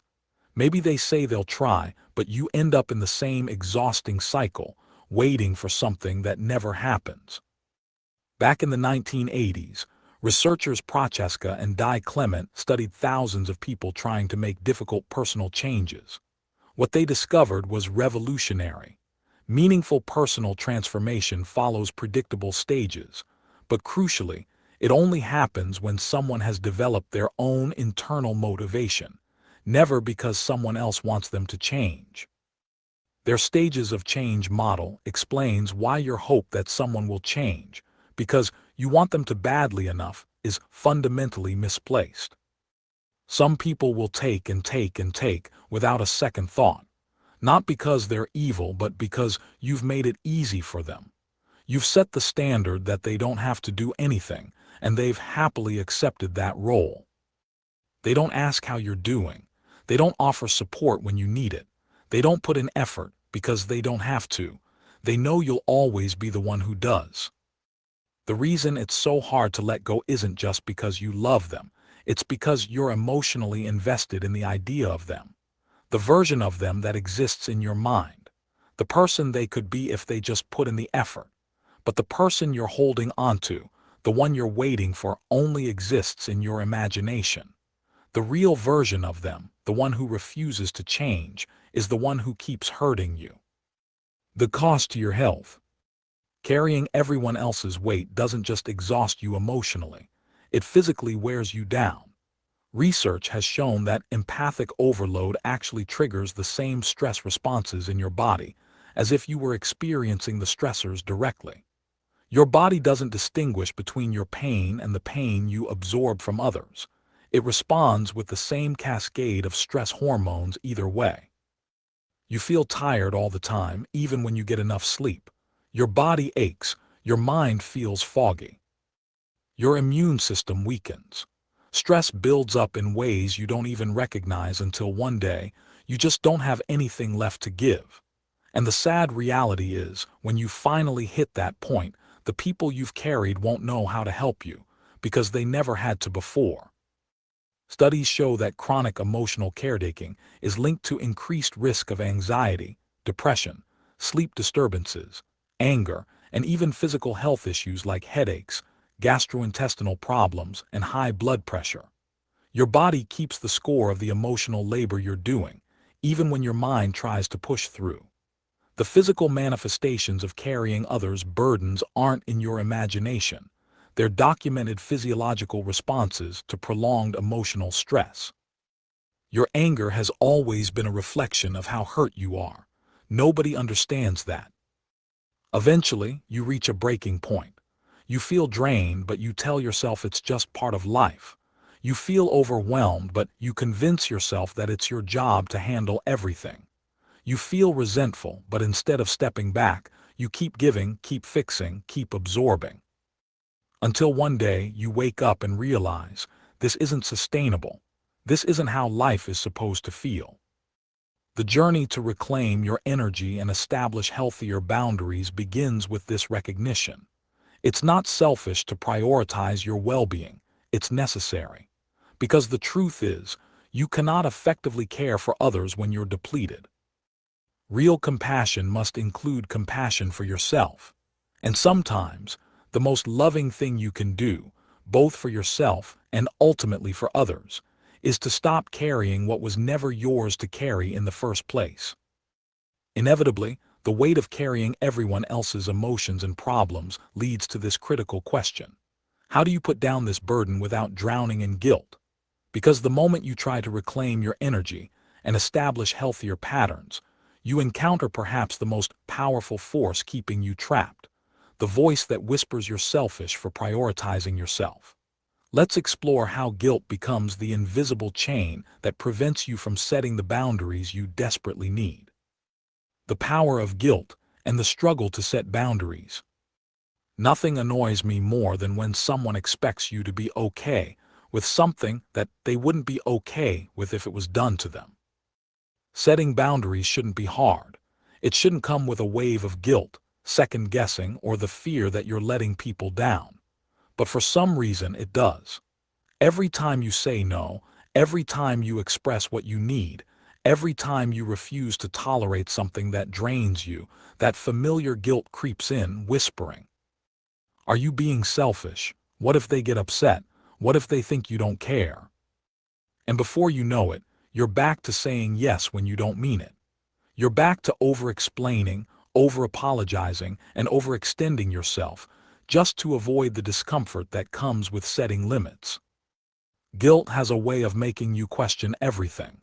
It makes you feel responsible for how others will feel if you don't meet their expectations. It tells you that if you cared, you would stay, keep trying, keep giving, even if it's breaking you. One reason guilt is so powerful is because of something called the sunk cost fallacy, a psychological tendency to keep investing in something simply because you've already put so much time, energy, or emotion into it. The more you've given, the harder it is to walk away. Your brain tells you, "But I've already spent years in this relationship. I've already tried so hard to make this friendship work. I've already given so much of myself. If I leave now, wasn't it all a waste?" This guilt extends to the process of growth itself.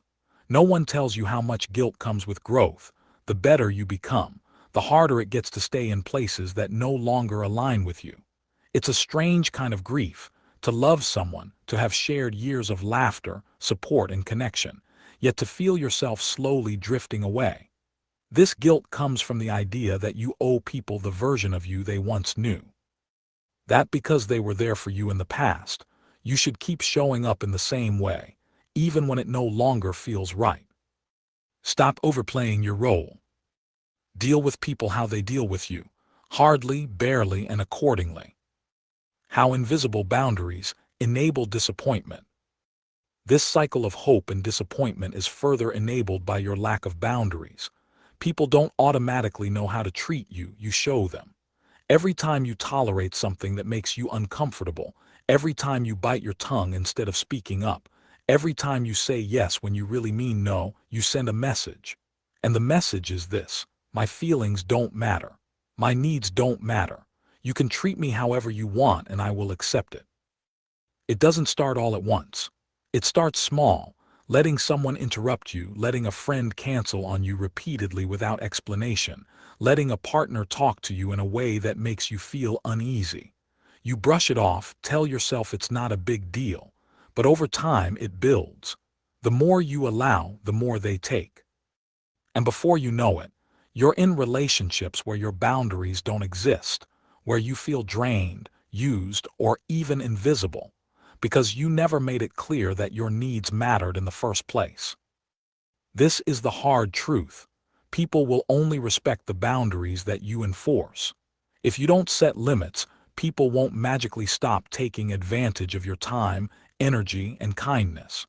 Not necessarily because they're bad people, but because you've never given them a reason to think otherwise.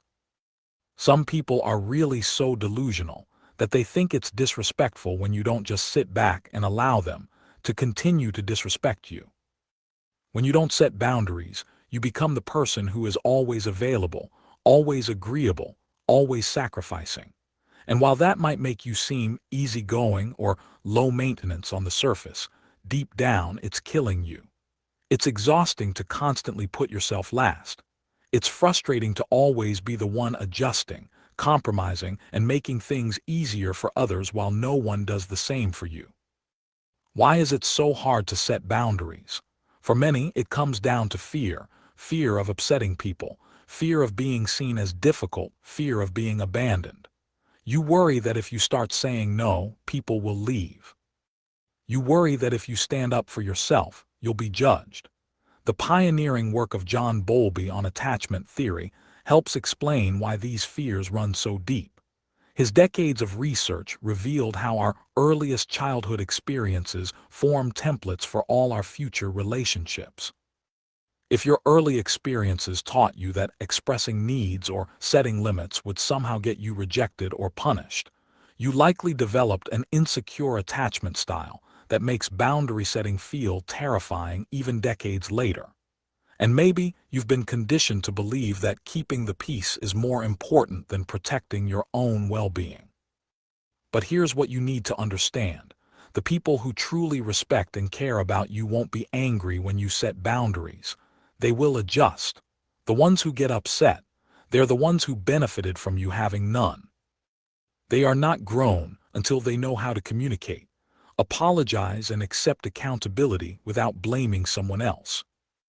Once you understand how guilt keeps you trapped in boundary-less relationships, you face an even more subtle challenge. It's not just about setting boundaries, it's about what happens after. Why do we feel compelled to justify every limit we set?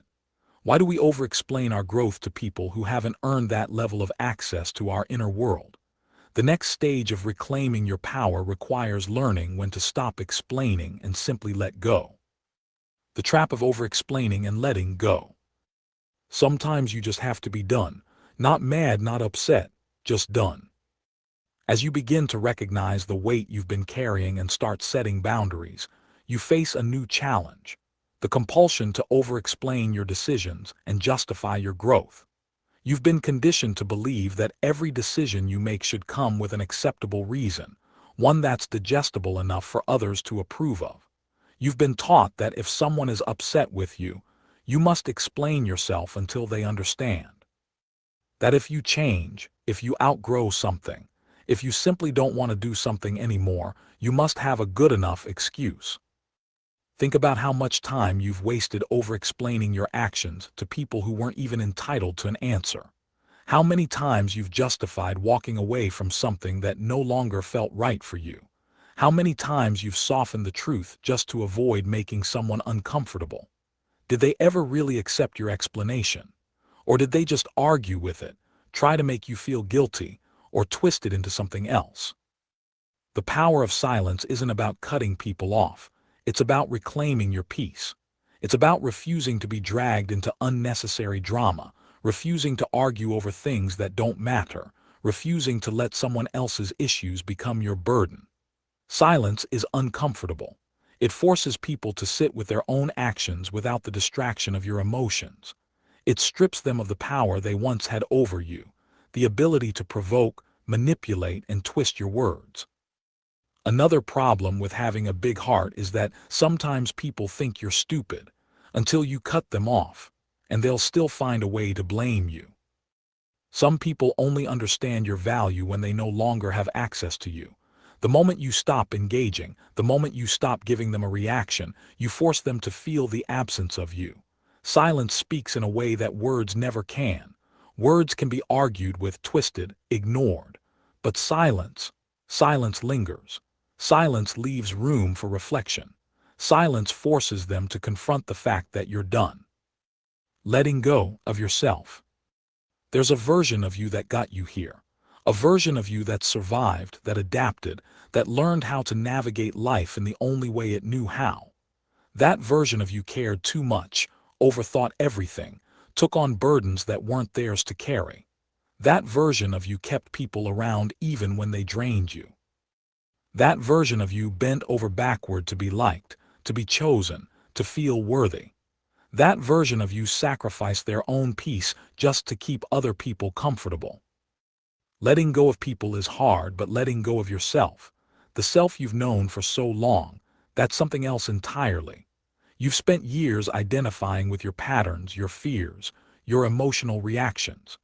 You've spent so much time being the person who overthinks, who takes things personally, who spirals over the smallest things, that the idea of not doing that almost feels foreign.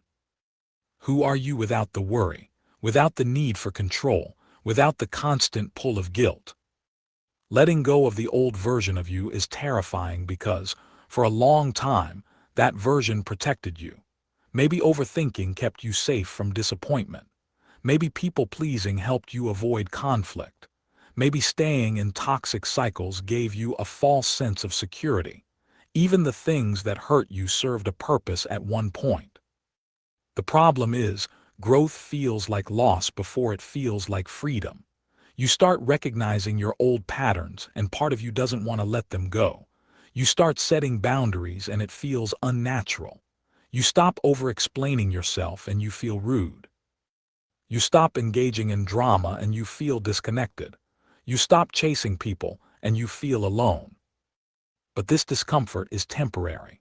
The more you practice letting go of explanations, of guilt, of the need to be understood by everyone, the lighter you'll feel. You'll start to realize that true freedom comes not from having everyone approve of your choices, but from being at peace with them yourself. True freedom doesn't just mean letting go of people who no longer have a place in your future. It's letting go of the version of yourself that accepted it. Stop sitting at the table where they speak evil about others, because when you get up, you are the topic. Reclaiming your emotional autonomy. The first step toward freedom is understanding that carrying everyone else's emotional weight isn't compassion. It's a learned pattern that likely began long before you had the words to describe it. Research in developmental psychology shows that many overgivers were once children who learned that their worth was tied to how well they could attend to others' needs. This isn't your fault, but recognizing the pattern is now your responsibility. Blocking, unfollowing, or unfriending someone doesn't mean you're weak and can't handle your emotions. It can just mean you're sick of their garbage and want them as far away from your life as possible. Start with the energy exchange audit. For 1 week, track every significant interaction and note 3 things. 1. How you felt before the interaction: energized, neutral, depleted. 2. What emotional weight you absorbed during the interaction. 3. How you felt afterward. Look for patterns. Which relationships consistently leave you drained? Which interactions involve you carrying emotional burdens that aren't yours? This isn't about judging others. It's about seeing clearly where your energy is going. Once you've identified these patterns, implement what psychologists call compassionate detachment, the ability to care deeply without absorbing others' emotional states. When someone brings their problems to you, practice the compassionate container technique. Imagine their emotions as water. Rather than absorbing this water into your own being, as you've habitually done, visualize creating a beautiful, respectful container to hold it temporarily. You can see it clearly, honor its presence, offer genuine care, but it remains in its container, separate from your own emotional state. As you practice this visualization, you can add these verbal boundaries if you feel the need. I'm here to listen, but I may not have solutions. I can hold space for you without taking this on as my responsibility. I care about you while still maintaining my own emotional balance. What makes this approach powerful is that it doesn't require you to stop caring. It simply changes how you care, allowing you to be present without becoming emotionally fused with others' experiences. Neuroscience research confirms that this type of mindful compassion activates different neural networks than emotional contagion, the former associated with resilience and positive emotions, the latter with burnout and emotional exhaustion. Stop oversharing. Privacy is power. Setting boundaries without guilt. Setting proper boundaries starts by understanding the guilt-to-boundary cycle. When you feel guilty about enforcing a limit, your brain is essentially experiencing withdrawal from its habitual pattern. This discomfort feels unbearable in the moment, prompting you to abandon your boundary to relieve the guilt. Breaking this cycle requires implementing the boundary reinforcement system. First, prepare your boundaries in advance. Rather than creating them in the heat of the moment, when emotions are high and resolve is low, decide beforehand what limits you need in different contexts. Time boundaries, when you're available and when you're not. Emotional boundaries, what kinds of support you can offer. Physical boundaries. What feels comfortable in terms of energy and space? Mental boundaries. What topics or dynamics you won't engage with? Disrespect can permanently shut doors that apologies cannot reopen. Consider this carefully. Next, focus on clearly communicating your boundaries. Many people struggle not just with having boundaries, but with expressing them effectively. Remember that boundaries aren't ultimatum or threats. They're simply statements of what you need to feel safe, respected, and emotionally balanced. Start by communicating your boundaries calmly and directly when they first arise. You don't need to wait until you're overwhelmed or resentful. When someone makes a request or behaves in a way that crosses your limits, address it immediately but kindly. Be specific about what isn't working for you and what you need instead. If people respect your initial communication, wonderful. However, many find that despite clear communication, some people continue to overstep. When this happens, it's important to recognize that this is no longer about your communication skills. It's about the other person's unwillingness to respect your needs. At this point, you may need to be more direct and use concise, unambiguous language. Effective boundaries are clear, calm, and consistent. They don't require lengthy explanations or apologies. Practice statements like, "I can listen for the next 20 minutes, and then I need to focus on my work. I'm not comfortable discussing that topic. I need some time to myself this evening. This doesn't work for me." When guilt inevitably arises after setting a boundary, implement the guided guilt release. 1. Acknowledge the guilt without judgment. I notice I'm feeling guilty right now. 2. Remind yourself, this feeling is temporary. It's my brain adjusting to a new pattern. 3. Focus on your breathing until the intensity passes. 4. Affirm your right to self-care. Having boundaries doesn't make me selfish. It makes me balanced and sustainable. Research on habit formation shows that neural pathways weaken when not reinforced and strengthen with consistent use. Each time you maintain a boundary despite feeling guilty, you're literally rewiring your brain to associate boundary setting with self-respect rather than guilt. This approach is particularly effective for those struggling with people-pleasing dependency, a condition where self-worth becomes contingent on others' approval. By gradually separating your actions from others' reactions, you reclaim your autonomy while still maintaining genuine care for those around you. Breaking free from one-sided relationships. You can't hurt someone constantly and expect their energy to be the same. Even people with good hearts have limits. One of the most painful realizations on this journey is that some relationships exist primarily because of what you give, not because of mutual value or respect. This doesn't mean these people are necessarily malicious. Often they're simply responding to the dynamic you've established. But once you see this pattern clearly, continuing these relationships in their current form becomes impossible. The reciprocity reset is a structured approach to transforming or releasing these one-sided dynamics. First, implement a temporary giving fast. For 7 to 14 days, stop initiating contact, stop offering help before being asked, and stop going above and beyond in these identified relationships. This isn't about playing games or testing people. It's about creating space to see the relationship's true nature when your overfunctioning is removed. During this period, journal about what you observe. Does the relationship continue without your extra effort? Do they check on you with the same care you've shown them? Does the dynamic feel different when you're not overextending? Based on what you discover, make a conscious decision about each relationship. Option 1. Renegotiate for relationships worth preserving. Have a direct conversation about creating more balance. This isn't about demands or accusations, but honest expression. I've realized I tend to give more than is sustainable for me.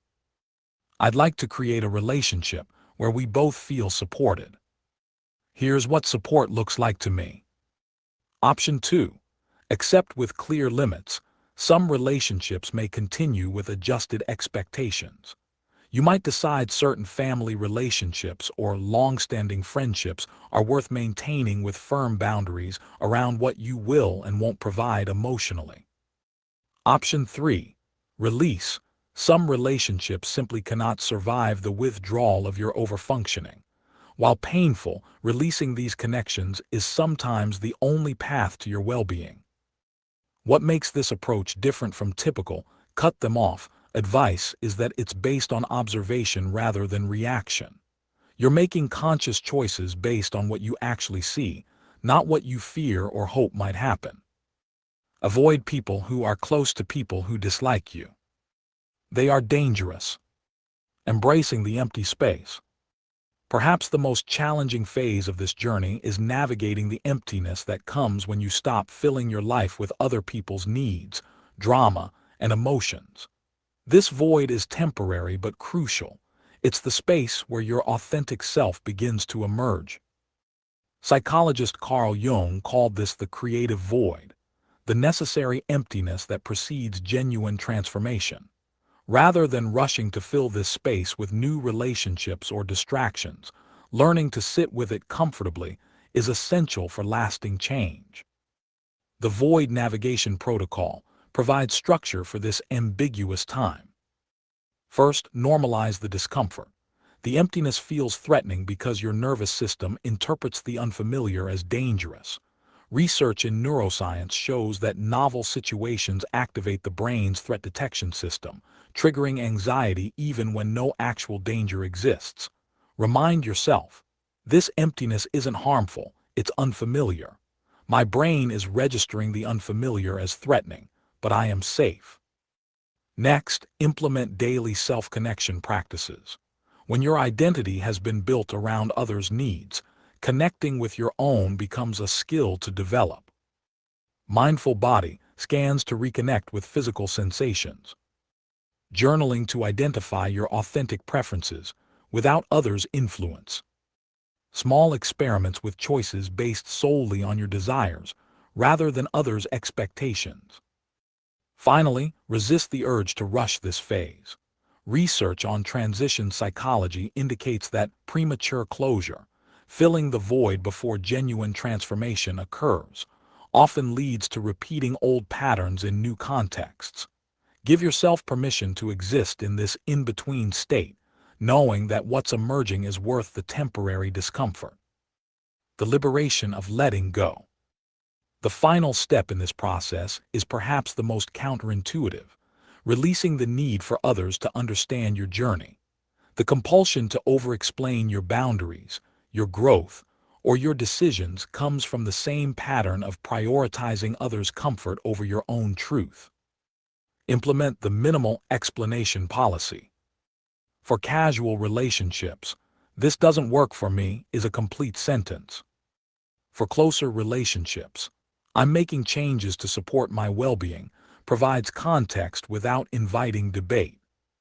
For essential relationships, "I care about our connection and I need to make these changes. I'm happy to answer specific questions, but I won't defend my need for these boundaries." What makes this approach powerful is that it honors both your need for authentic expression and your right to privacy around your healing process. Not everyone has earned access to your inner world, and not everyone will understand your journey, nor do they need to. The integration. These practices aren't separate techniques but interconnected elements of a new way of being. Start with the energy exchange, audit to see clearly where your energy is going. Practice the compassionate container technique when others bring their problems to you. Implement the boundary reinforcement system when guilt arises. Use the reciprocity reset to transform or release one-sided relationships. Navigate the creative void with patience and self-connection. And embrace the freedom of minimal explanations. With consistent practice, what once felt like betrayal, prioritizing your own well-being, gradually becomes your natural state. You'll discover that true generosity can only flow from abundance, not depletion. That authentic connections thrive with healthy boundaries, not endless accommodation. that your worth was never tied to how much you could carry for others, but to your inherent value as a human being. The journey isn't about becoming selfish or cold. It's about creating a life where giving comes from choice rather than compulsion, where love doesn't cost you your well-being, where you finally understand that carrying your own heart with tenderness is the most important responsibility you have, and the foundation for any genuine care you offer to others. Now that you understand the struggle of letting go and the challenge of over-explaining, it's time to recognize a deeper truth. Sometimes the relationships you're trying to navigate aren't just difficult, they're deliberately manipulative. The next chapter reveals how to identify when someone is systematically undermining your reality, and why this recognition is the first critical step toward genuine freedom. Part 4. The Breaking Point, Recognition and Realization. Chapter 10. Hidden Manipulation, Recognizing when others make you the problem. Never try to defend yourself against a narcissist. They already know you're right, they just want you to go crazy trying to prove it. It starts subtly.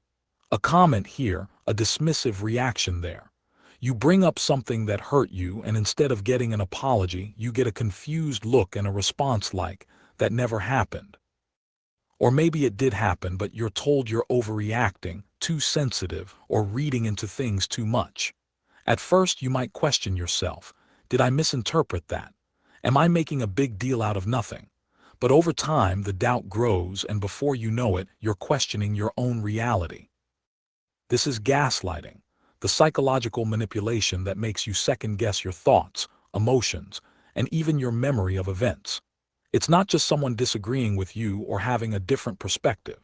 It's someone actively making you feel like your experiences aren't valid, like your feelings are an inconvenience, and like you are the problem for even bringing them up. Gaslighting can happen in any type of relationship, romantic, friendships, family, even at work. It's one of the most toxic forms of manipulation because it's designed to make you doubt yourself to the point where you no longer trust your own judgment. And when you stop trusting yourself, it becomes easier for someone else to control the narrative. Narcissists be like, "How dare you ruin my reputation by telling people things I did and said?" The most dangerous part, gaslighting doesn't just make you question the situation, it makes you question yourself. You start wondering if maybe you do overreact, if maybe you do expect too much, if maybe you really are the problem. And once that doubt takes hold, it becomes harder to stand up for yourself because you're no longer sure if your feelings are even valid. One of the biggest red flags of gaslighting is when someone refuses to acknowledge your feelings. Instead of listening, they dismiss, minimize, or flip the conversation back on you. They might say things like, "You're imagining things. You're just being dramatic. You always have to start a fight over nothing. I never said that. Why do you always take things the wrong way? You're remembering it wrong." Notice how none of these responses actually address what you're feeling. Instead of taking accountability, they shift the focus to making you feel like you're wrong for even bringing it up. And that's the entire goal of gaslighting, to make you feel so unsure of yourself that you stop questioning them altogether. When people know they did you wrong, they avoid you. When perpetrators pretend to be victims, you're crazy to everyone who can't manipulate you. But gaslighting isn't the only tactic people use to manipulate you. Some people will hurt you and then act like you hurt them. They will betray your trust, lie, manipulate, or treat you unfairly. And when you finally call them out or walk away, suddenly they're the one suffering. Suddenly, they're the victim, and you're the cruel one for not tolerating their behavior anymore. This is one of the most frustrating and emotionally draining experiences to go through, when the person who caused the damage twists the story to make themselves look innocent while making you look like the problem. It's not just manipulation, it's a complete rewriting of reality. So why do people do this? Why do some people refuse to take responsibility and instead play the victim in situations where they are clearly at fault? 1. To avoid accountability. Taking responsibility for their actions would require them to face the truth that they were wrong, that they hurt someone, and that they should change. But change is uncomfortable, and accountability requires effort. It's easier to flip the script. Instead of acknowledging what they did, they make you seem like the unreasonable one for reacting to their behavior. Maybe you got upset because they lied to you. Instead of apologizing, they say, "I can't believe you're making such a big deal out of this. You're always trying to find a reason to be mad at me." Maybe they ignored your boundaries, and when you finally put your foot down, they say, "You're being so cold and distant. I don't know why you're treating me this way." Maybe they consistently took advantage of your kindness, and when you finally stop catering to them, they say, "I guess you never really cared about me at all." Notice what's happening. They're not addressing what they did. They're not apologizing. They're making your reaction the problem instead of their behavior. This is a classic manipulation tactic to avoid taking responsibility. 2. To control the narrative. The moment they sense that they might lose power over you, they rewrite the story. And in their version, they are the victim and you are the villain. They'll exaggerate details, conveniently leave out key moments, or completely twist the truth to make themselves look like the innocent one. Suddenly, they were just trying to help, and you overreacted. Suddenly, they didn't mean to hurt you, and you're unfairly attacking them. And if they can get other people to believe their story, even better. They will tell anyone who will listen how much you've hurt them, how they just don't understand why you've changed, how they did everything for you and this is how you repay them. They want sympathy. They want attention. Most of all, they want to make sure that no one sees the truth about what actually happened.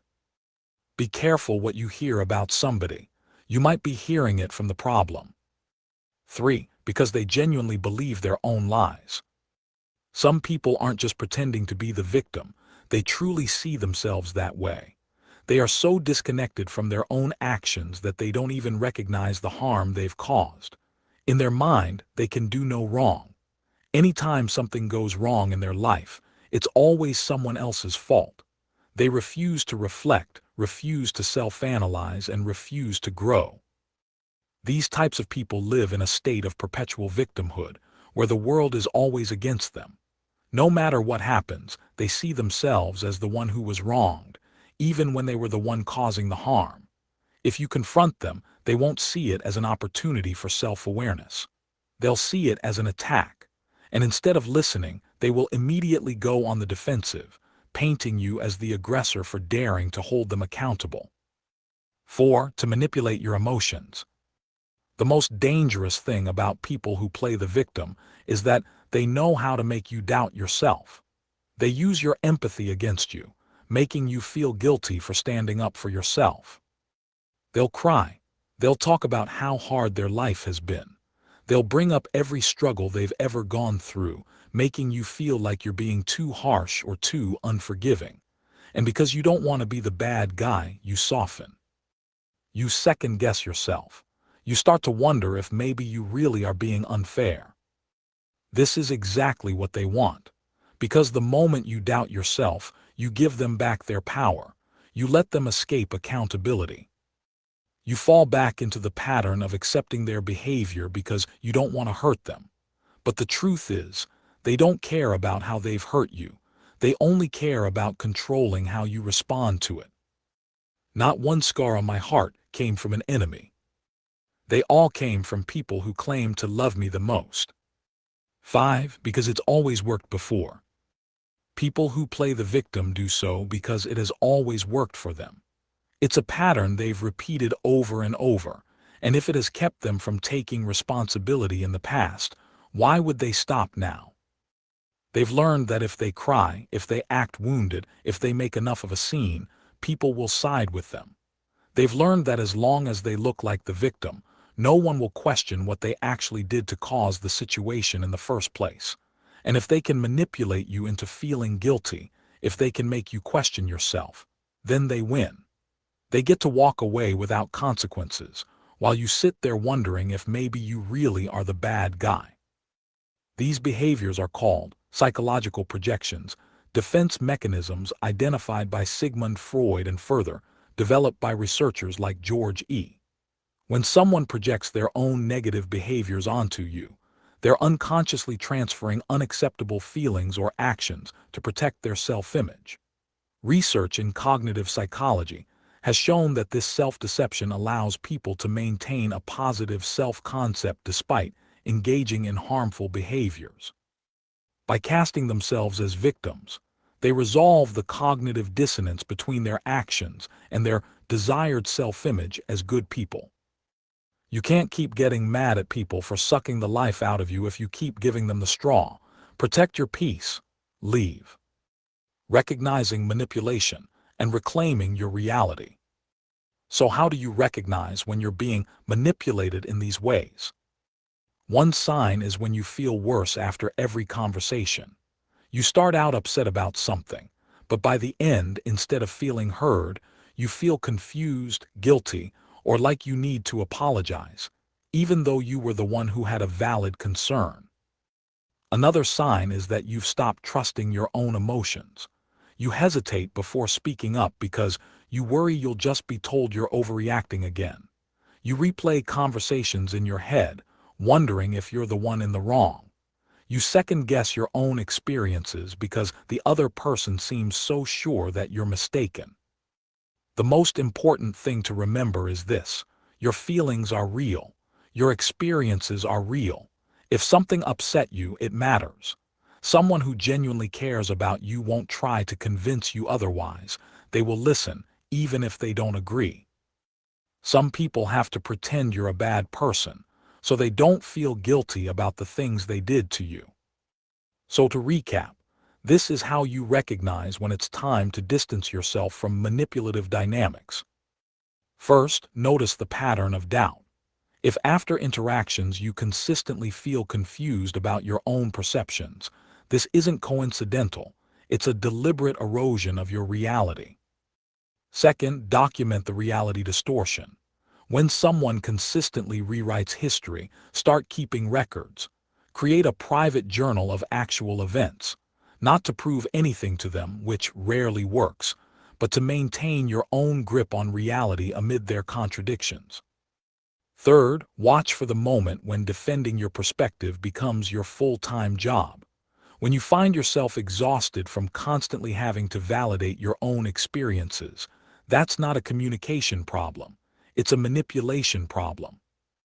And finally, recognize that clarity often comes only with distance. Sometimes you can't see the full extent of manipulation until you're no longer immersed in it. This isn't about boundaries alone. It's about preserving your fundamental right to trust your own perception of reality. When dealing with someone who plays the victim, trust your own reality. If someone is making you feel like you're crazy, pause and ask yourself, what actually happened? Stick to the facts. Don't let them rewrite the story. Refuse to engage in their guilt trips.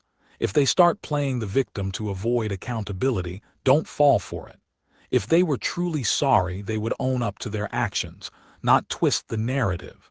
Recognize that some people will never change. You will never get through to someone who refuses to see their own patterns. Stop wasting your energy trying to make them understand. Because once you stop questioning yourself, once you stop letting someone else rewrite your reality, you take your power back. And that is something no manipulator wants to see. Nobody gets angrier than a narcissist being accused of something they definitely did. Once you can recognize manipulation for what it is, you'll eventually reach a pivotal moment, the breaking point where awareness transforms into action. This isn't just about identifying unhealthy patterns anymore. It's about finding the clarity and courage to finally say, enough. The last time they'll make you feel this way, knowing when to walk away. Sorry, but someone who destroys your mental health cannot be the love of your life. There comes a moment when you just know. Maybe it's not dramatic, maybe it's not some big explosion, maybe there isn't even a final conversation, it's just a feeling. A quiet realization that you can't do this anymore, that you've been waiting, hoping, excusing, explaining over and over again. And for what? Another disappointment, another excuse, another cycle that leads you right back to the same feeling, hurt, drained, unseen. You tell yourself that maybe this time will be different. Maybe they'll finally understand. Maybe they'll wake up and realize what they have. Maybe if you just explain it one more time, they'll get it. But they never do. They never really hear you. They just do the bare minimum to keep you holding on, just enough to keep you hoping. And every time, you convince yourself to stay a little longer, to give them another chance, to shrink yourself just a little more so they don't feel uncomfortable with your needs. But one day something shifts. Maybe it's a small moment, something that wouldn't have seemed like a big deal before. A comment that feels different this time. A silence that speaks louder than words. A realization that you're not even shocked anymore, you're just tired. Tired of feeling like you're the only one who cares enough to fix things. Tired of being in a relationship, a friendship, a situation that only seems to take from you, never give. Tired of holding on to the idea of who they could be instead of accepting who they really are. And that's when it hits you, this is the last time. The last time they make you feel unworthy. The last time you let their inconsistency mess with your peace. The last time you let their own insecurities make you doubt yourself. The last time you give them access to your heart when they haven't proven they deserve it. The last time you believe in the potential of someone instead of looking at their actual actions. Because this time you're not just saying you're done, you actually are. Walking away doesn't always mean there's some big betrayal. Sometimes, the deepest pain comes from realizing that someone you cared about just doesn't have the capacity to meet you where you are. That they don't love you in the way you need to be loved. That they are not willing to change, no matter how many times they say they will. And that's hard to accept, because it means letting go of the version of them you had in your head. Oftentimes we get called crazy for assuming things that turned out to be true. You have to grieve the hope you held on to. You have to let go of the idea that if you just tried harder, if you just loved more, if you just said the right thing, then maybe they would finally see your worth. But the truth is, the right people won't need convincing to treat you well. So this is the last time you let them make you feel small. The last time you justify their lack of effort. The last time you accept less than what you know you deserve. You need to decide that your peace is more important than their presence. That your self-worth isn't up for negotiation. That loving someone doesn't mean you have to accept mistreatment, emotional inconsistency, or one-sided effort. Because the truth is, the moment you finally decide to walk away for real, you'll already know in your heart that you made the right decision. And that's when you'll realize, this is the last time they'll ever make you feel this way. Because after this, you'll never tolerate it again. True closure isn't about getting an apology or an explanation. It's about making peace with the fact that you may never get one. It's about realizing that closure is a choice, not something someone else gives you. Not every insult needs a rebuttal. Not every misunderstanding needs an explanation. And more importantly, not every toxic situation needs your participation. The peace you feel without their presence in your life is worth being the villain in their story. Walking away is a powerful decision, but it comes with unexpected emotions. Even as you reclaim your worth and set firm boundaries, you may find yourself experiencing a surprising grief. This next chapter explores the complex emotions that arise when you choose growth, even when that growth means leaving parts of your old life behind. Chapter 12. The Grief of Growth, Mourning Relationships Left Behind. No one tells you about the profound sadness that comes with outgrowing relationships. There's a special kind of sorrow that arrives not from losing what was taken from you, but from consciously choosing to walk away from connections that once felt like home. This isn't the same grief as losing someone suddenly. It's a gradual, often silent realization that your path is diverging from people who once walked alongside you. You notice it in subtle moments. A conversation where you realize you're speaking a language they no longer understand. A shared experience that doesn't resonate the way it once did. a growing discomfort in social spaces that used to feel like your natural habitat. It's a strange kind of heartbreak, to love someone, to have shared years of laughter, support, and connection, yet to feel yourself slowly drifting toward a different horizon. I don't walk away to teach people a lesson. I walk away because I finally learned mine. At first, you try to bridge the gap. You make excuses for the growing distance. You tell yourself nothing fundamental has changed in the relationship. But deep down, you know the truth. As you evolve, some connections can't evolve with you. And that recognition brings its own unique pain. The discomfort of sharing space with people who still expect a version of you that no longer exists. But here's what you need to understand. Transformation is not betrayal. Evolution is not abandonment. What feels like leaving others behind is often simply the courage to stop abandoning yourself. The reality is more nuanced than just outgrowing people, as though they're somehow less than you. Sometimes it's simply that your soul is called in a different direction. Some relationships are meant to be lifelong journeys. Others are meant to be beautiful chapters in your story, with a beginning, middle, and end. That doesn't diminish what you shared. That doesn't invalidate the love that was real. That doesn't require you to sever connections with harshness or indifference. It simply means accepting the natural evolution of human connection rather than forcing continuity where a natural completion has occurred. What makes this transition harder isn't just guilt, it's the weight of shared history. When people have known you for years, they don't just know you, they've played a role in creating aspects of who you are. Walking away can feel like losing pieces of your own story, even when it's necessary for your growth. Some people will surprise you by celebrating your transformation, even when it means the relationship must change form. They'll love who you're becoming even more than who you were. They'll find joy in your growth even if you no longer fit neatly into the space they've held for you. You don't always have to tell your side of the story. Time will. But others will resist, not always from bad intentions, but from their own fear of change and loss. They'll mistake your growth for rejection. They'll interpret your new boundaries as punishment. They'll try to convince you that loyalty means staying the same forever. But ask yourself this: what is the deeper betrayal?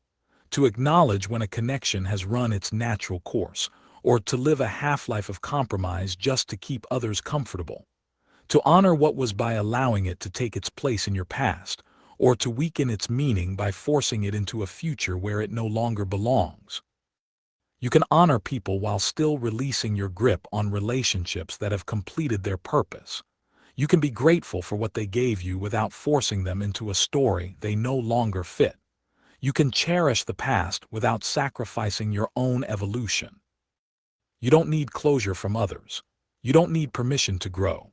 You don't need to explain why you are choosing a life that finally feels like your own. Because deep down, you already know, relationships, like people, aren't meant to remain static.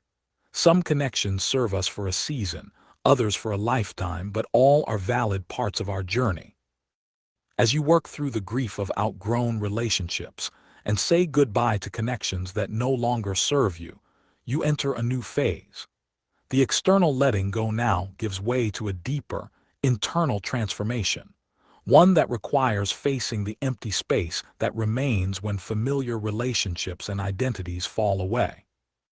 Chapter 13. The emergence of your authentic self. There is a fire in you that has been waiting to be unleashed, a power that has been buried under overthinking, self-doubt, guilt, and fear. You have spent so much of your life carrying things that were never meant for you: expectations, old wounds, the weight of people's opinions, the heaviness of a past that no longer fits who you are becoming. And now, it's time to witness the emergence of who you truly are. Completely, unapologetically, authentically. Transformation isn't just about leaving behind what hurts you. It's about the beautiful unfolding of your true nature, the person you were always meant to become before life's circumstances taught you to hide parts of yourself. It's about discovering the gifts, strengths, and qualities that were always within you, waiting for the right conditions to flourish and be expressed. The older I get, the less I feel the need to be included, understood, or accepted. The butterfly's transformation offers the perfect example for this process. The caterpillar doesn't simply grow wings, it completely dissolves within its chrysalis, becoming neither what it was nor what it will be, but pure potential. Scientists call this the imaginal stage, where total reorganization happens. In the same way, as you emerge from old patterns and relationships, you're not simply becoming a slightly different version of your former self. You're experiencing a fundamental rewiring of who you are at your core. This is your time, the time to express the authentic voice you've silenced for too long, the time to honor your natural talents and abilities rather than the ones others expected of you, the time to live according to your true values, not the values imposed upon you. You owe no one an explanation for this authenticity. The only thing you owe yourself is permission to express who you've always been beneath all the adaptations and compromises. The person emerging now isn't new, they've been within you all along. What's new is your willingness to let them be seen. Your tendency to overthink is replaced by quiet confidence in your own instincts. Your need for approval transforms into steady self-trust. The weight of guilt lifts as you recognize the inherent worthiness of your needs and boundaries. This emergence is what being authentic truly means. It's not about creating a more appealing personality or becoming someone different. It's about removing the layers of protection and performance that covered your essential self. It's about returning to the wisdom and understanding you were born with, now enriched by your life experiences and lessons learned along the way. Moving forward authentically means knowing your worth without needing external validation. It means trusting your perceptions without constant second-guessing. It means expressing your truth with the simple clarity of someone who no longer fears disapproval. It means choosing what genuinely nourishes your spirit rather than what pleases others. You are not lost. You are not broken. You are not someone who needs to be fixed. You are someone who is finally allowing your true nature to emerge, free from others' expectations. And in this authentic expression lies your greatest power and strength. So take this moment to recognize the emergence happening within you. Feel the power of living aligned with your truth. Know the peace that comes from no longer fighting against your own nature. And step forward not as a new person, but as the real you who has been waiting all along to be expressed. Just believe, nobody has met you by accident. God has planned everything.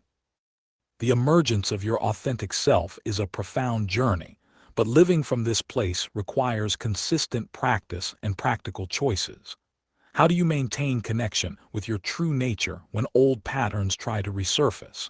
How do you navigate a world that may not be ready for the authentic you? The following approaches will help you anchor this emerging self in your daily life. The empty space, death and rebirth of identity. Some roads you need to take alone. No friends, no family, no partner, just you and God. Beyond the grief of outgrowing relationships and the emergence of your authentic self lies an even deeper challenge. The empty space where your old identity dissolves completely. This isn't just about changing your outer life or discovering new parts of yourself. It's about facing the void that appears when you step beyond who you've always thought you were. This empty space isn't a detour on your path, it's where you need to go. After you've walked away from toxic relationships, left behind harmful patterns, and started speaking with your true voice, you reach a clearing. Here, you face not just the absence of others, but the fading of your familiar sense of self. At first, this emptiness feels like relief. The weight of pretending lifts. The exhaustion of keeping up appearances fades. You can breathe without the pressure to be someone you're not. But then comes a different kind of discomfort, a deep confusion that few people talk about. You start to see how much of your identity was built around adaptations, defenses, and habits. Those weekend drinking sessions you thought were unwinding were actually numbing. The social media scrolling you called staying connected was avoiding deeper connection with yourself. The overworking you labeled ambition was keeping you from facing what truly mattered. When these familiar anchors of identity fall away, you face the scary but freeing question: who am I without these patterns? That empty space in your bed is better than having a wrong person next to you. This void is where most people turn back, not because they want to, but because losing your sense of self creates a dizziness unlike anything else. Without the familiar landmarks of your old self, you temporarily lose your way. You might wonder, was I really that unhappy before? Maybe I should go back to my old ways. Maybe it's better to be someone I recognize than to face this emptiness. Your old self doesn't give up easily. Like someone being pushed out of their home, it will give you reasons why this journey into emptiness is foolish or dangerous.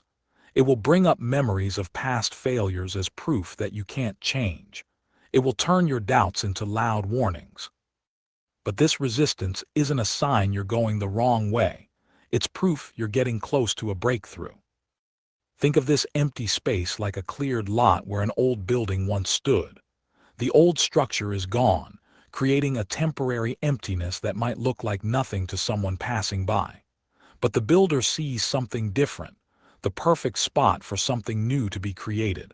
Without this clearing, nothing new could be built. Unlike earlier parts of your journey where you could see progress through outer changes or emotional shifts, this phase often looks invisible to others and feels hard to explain even to yourself. You won't necessarily feel better in obvious ways. Instead, you'll notice subtle shifts. You'll see thoughts and feelings as passing events rather than who you are. You'll find yourself less triggered by things that once sent you spiraling. You'll notice a small pause between what happens and how you respond. You'll feel less need to defend positions or identities you once clung to. This is the shift from being your thoughts to watching your thoughts happen, from being your emotions to observing them come and go. It's moving from being caught in your story to watching the story unfold.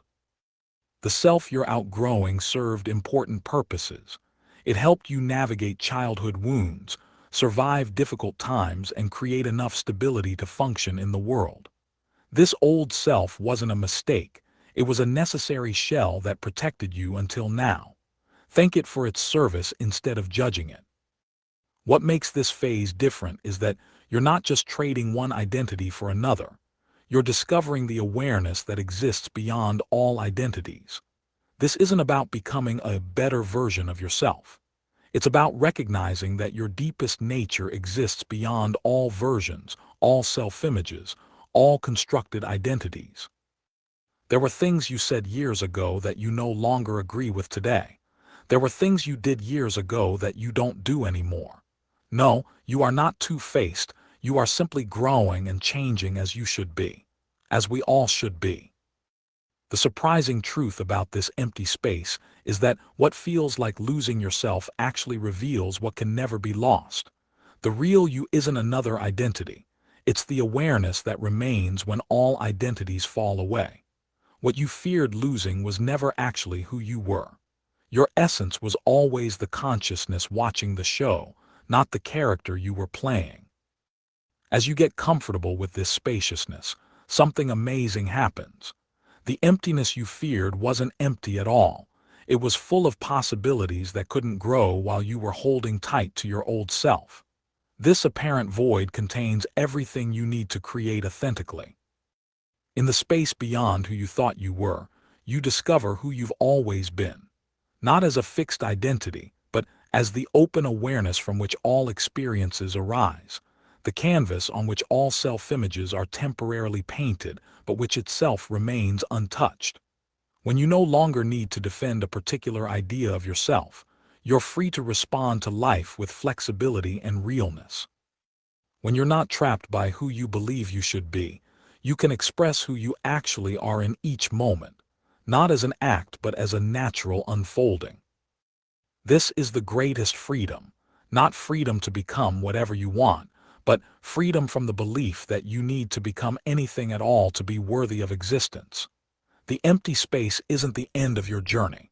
It's the clearing from which your authentic life begins to grow, no longer limited by who you once believed yourself to be. Part 4.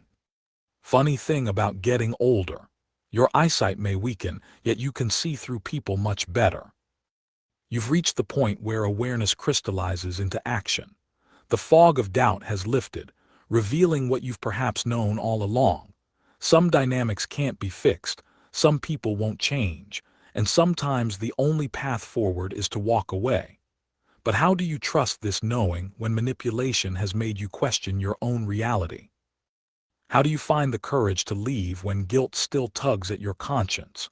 How do you navigate the grief of outgrowing relationships and identities that once defined you? The first step toward freedom from manipulation is rebuilding trust in your own perception.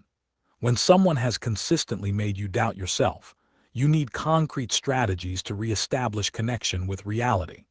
The following approach helps you reclaim your internal compass without getting drawn back into exhausting debates about what is or isn't true. When someone has systematically undermined your confidence in your own perceptions, rebuilding that trust becomes your first priority. The most effective approach isn't trying to convince the manipulator of your reality. It's strengthening your own connection to it. Reality anchoring, reclaiming your perception. God will expose every person in your life who is not for you. You won't have to dig. The proof will fall right into your lap. Implement the reality preservation protocol to counteract gaslighting and manipulation. First, create an objective record. In a private journal, preferably digital and password protected, document specific interactions immediately after they occur. Include exact quotes, contextual details, and your unfiltered emotional response. This isn't paranoia. It's protection against the memory distortion that manipulation creates. Research on memory formation shows that each time we recall an event, we actually reconstruct it rather than retrieving an intact record. Without documentation, repeated challenges to your perception can literally rewrite your memories. Next, selectively share your experience with a trusted outsider, someone who has no connection to the manipulator and no stake in your shared dynamics. Simply describe what happened without editorializing, then ask, does this seem reasonable to you? This external validation isn't about gathering allies, but about calibrating your reality meter when manipulation has tampered with its settings. Finally, recognize manipulation tactics in real time with these identification questions. Am I feeling confused about something that should be straightforward? Do I find myself constantly explaining or defending basic perceptions? Do I feel worse about myself after interactions with this person? Is there a pattern of my concerns being turned back on me? When you notice these signs, implement an immediate cognitive protection response. 1. Pause the conversation. I need to think about this more clearly. 2. Physically step back or create literal distance. 3. Mentally affirm. My perceptions are valid even if challenged. 4. Decline to engage in debates about what you experienced. This approach is particularly effective because it sidesteps the trap of trying to convince manipulators who are invested in maintaining their alternative reality. Instead, it focuses on preserving your connection to truth, the foundation of all authentic decision-making. I save some people's reputation by not telling my side of the story. It's best to stay silent through the storms. Toxic people usually destroy themselves in the process of trying to destroy you. Once you've strengthened your connection to reality, you face the challenge of actually leaving, not just physically, but emotionally and psychologically. Many people struggle with multiple false exits before making a clean break. These strategies help you move beyond the cycle of one more chance to make a departure that truly lasts. The definitive departure, beyond one more chance. I don't care what anyone says. Good people get tired of being good to ungrateful people. The most difficult threshold to cross isn't deciding to leave but actually leaving. After multiple false starts, postponed departures, and final chances, how do you make this time truly different? The answer lies in understanding what is referred to as the extinction burst, the temporary intensification of unwanted behavior when reinforcement is withdrawn. This explains why, when you've previously tried to leave, manipulative people suddenly improve just enough to keep you attached, only to revert once to security to restored. Break this cycle with the clean break protocol. First, crystallize your decision through the point of no return exercise. List every promise that's been broken, every pattern that's repeated, every hopeful expectation that's been disappointed. Be ruthlessly specific. Then answer one question. If this exact pattern continues for 5 more years, am I willing to live with it? This question cuts through the hope of change and focuses on the reality of consistency. Once your decision is clear, create a departure plan with these elements: practical logistics, financial arrangements, living situations, shared possessions. Support resources, people who will sustain you through difficult moments. Anticipated manipulation tactics, how they'll likely respond and your prepared counters. Non-negotiable boundaries for any final communication. When implementing your departure, embrace the communication minimalism principle.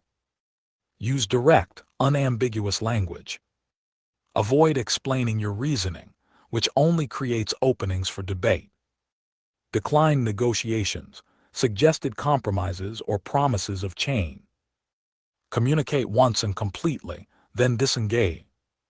What makes this approach powerful is its recognition that the urge to explain comes from lingering guilt, not practical necessity. As therapist Shannon Thomas notes in her research on psychological abuse, closure is something you give yourself, not something you get from someone else. You know what I would really like to see go viral? Basic human decency. After leaving behind relationships and patterns that defined you, you enter the disorienting space between who you were and who you're becoming. This transitional territory can be frightening, but with the right framework, you can move through it with greater ease and purpose. Navigating identity transition. The space between who you were and who you're becoming is perhaps the most challenging territory to traverse. You've left behind relationships, patterns, and identities that, however limiting, provided a sense of familiarity. Now you face identity discontinuity, the disorienting sense that you are no longer the same person, yet not fully formed into someone new. You should be flattered. There was a group effort to take you down, and you are still standing. Move through this terrain with the identity bridge framework. First, honor the self you're leaving behind. This constructed identity, with all its limitations, served a vital purpose. It protected you when you needed protection. Create a private ritual acknowledging both its service and its completion. Write a letter to this former self, expressing gratitude for its survival strategies while gently explaining why those strategies are no longer needed. Next, navigate the void between identities by creating transitional anchors, small, concrete practices that provide stability while you transform. Daily rituals that ground you in sensation rather than thought. Creative expression without judgment or purpose. Connection with nature, which transcends human identity constructs. Movement practices that relocate awareness from mind to body. These anchors aren't distractions from the discomfort of transition. They're stable reference points as you move through it. Research on major life transitions shows that maintaining certain constants during periods of change significantly reduces associated psychological distress. Finally, practice emergent identity cultivation, actively nurturing the self that's being born. Experiment with new responses to old triggers. Notice when you naturally act in ways that surprise the old self. Deliberately practice unfamiliar behaviors that align with your deeper values. Celebrate moments of authenticity, even when they feel foreign or uncomfortable.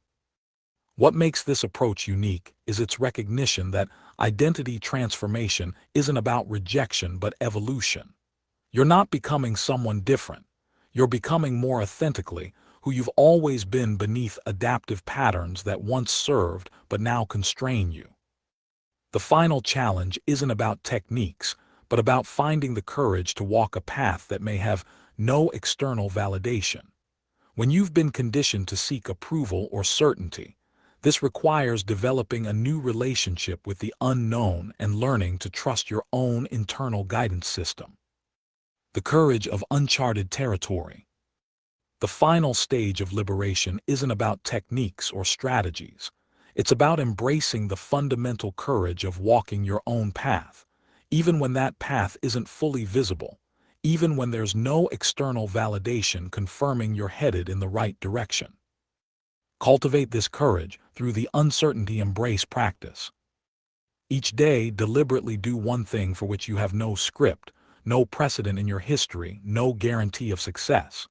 Start small, express a preference you would typically silence, create a boundary you would normally abandon, pursue an interest your former self would have dismissed. With each step into the unknown, you strengthen your tolerance for uncertainty, the essential skill for authentic living. When doubt inevitably arises, implement the soul compass check. 1. Place your hand on your heart or solar plexus. 2. Ask yourself, does this choice create expansion or contraction in my being? 3. Notice the physical sensation that arises, a subtle opening or tightening. 4. Trust this body wisdom over intellectual justifications. This practice taps into what neuroscientists call interoception, your brain's perception of your body's internal state, which research increasingly shows plays a crucial role in intuitive decision-making.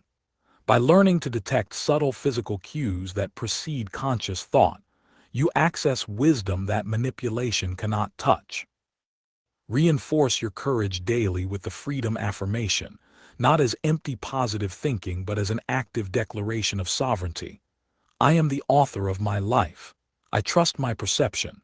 I honor my needs. I walk away from what diminishes me. I move toward what enlarges me. I owe no explanation for my evolution. The integration. You will always win when you move with love and genuine intentions. Always. The journey from manipulation to liberation, from self-doubt to self-trust, from confinement to courage, isn't a single decision but a daily practice of choosing yourself. It begins with anchoring your reality against gaslighting and manipulation. It continues with making a definitive departure from cycles that diminish you. It deepens as you navigate the disorienting but necessary transformation of identity. And it culminates in the courage to walk an uncharted path guided by your own internal compass. This isn't just about specific relationships or situations you're leaving behind. It's about permanently altering how you move through the world, with clarity, conviction, and an unwavering commitment to your own experience. It's about recognizing that your perspective matters, your needs matter, your authentic expression matters, not because someone else validates these things, but because you do. The fire that's been waiting to be unleashed isn't something you need to create. It's something you simply need to stop suppressing. It's been there all along, beneath the doubt, beneath the guilt, beneath the fear.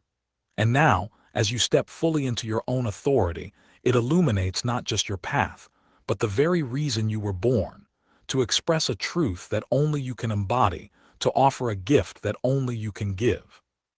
Betrayal is the ultimate act of cowardice. It takes courage to be honest, but it takes no courage to deceive. It is a choice, not a mistake. It's a conscious decision to put self-interest above loyalty and truth.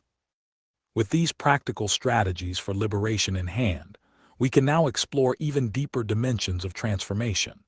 The tools we've covered so far address the symptoms and immediate causes of emotional reactivity, but lasting freedom requires understanding the more subtle patterns operating beneath the surface, the hidden mechanisms that keep us trapped even when we're actively trying to change.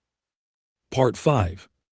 beyond the surface, the different ideas that are just as important. Chapter 15. You can do it. People showed me their true colors this year. I needed that.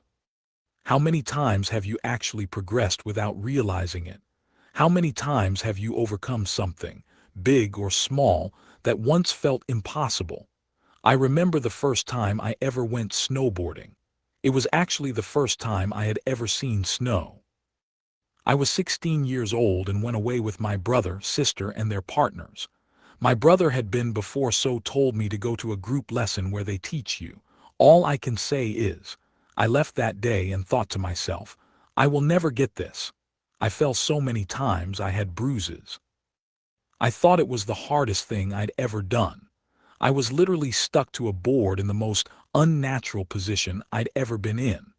I told my brother I was just going to relax for the rest of the trip, but he convinced me that if I keep going, I'll get it.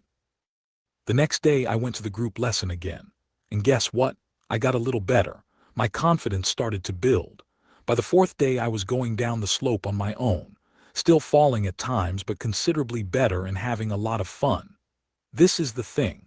Your mind is wired to focus on what hasn't changed yet and what you cannot do, but if you looked at yourself from the outside, you'd see how far you've already come.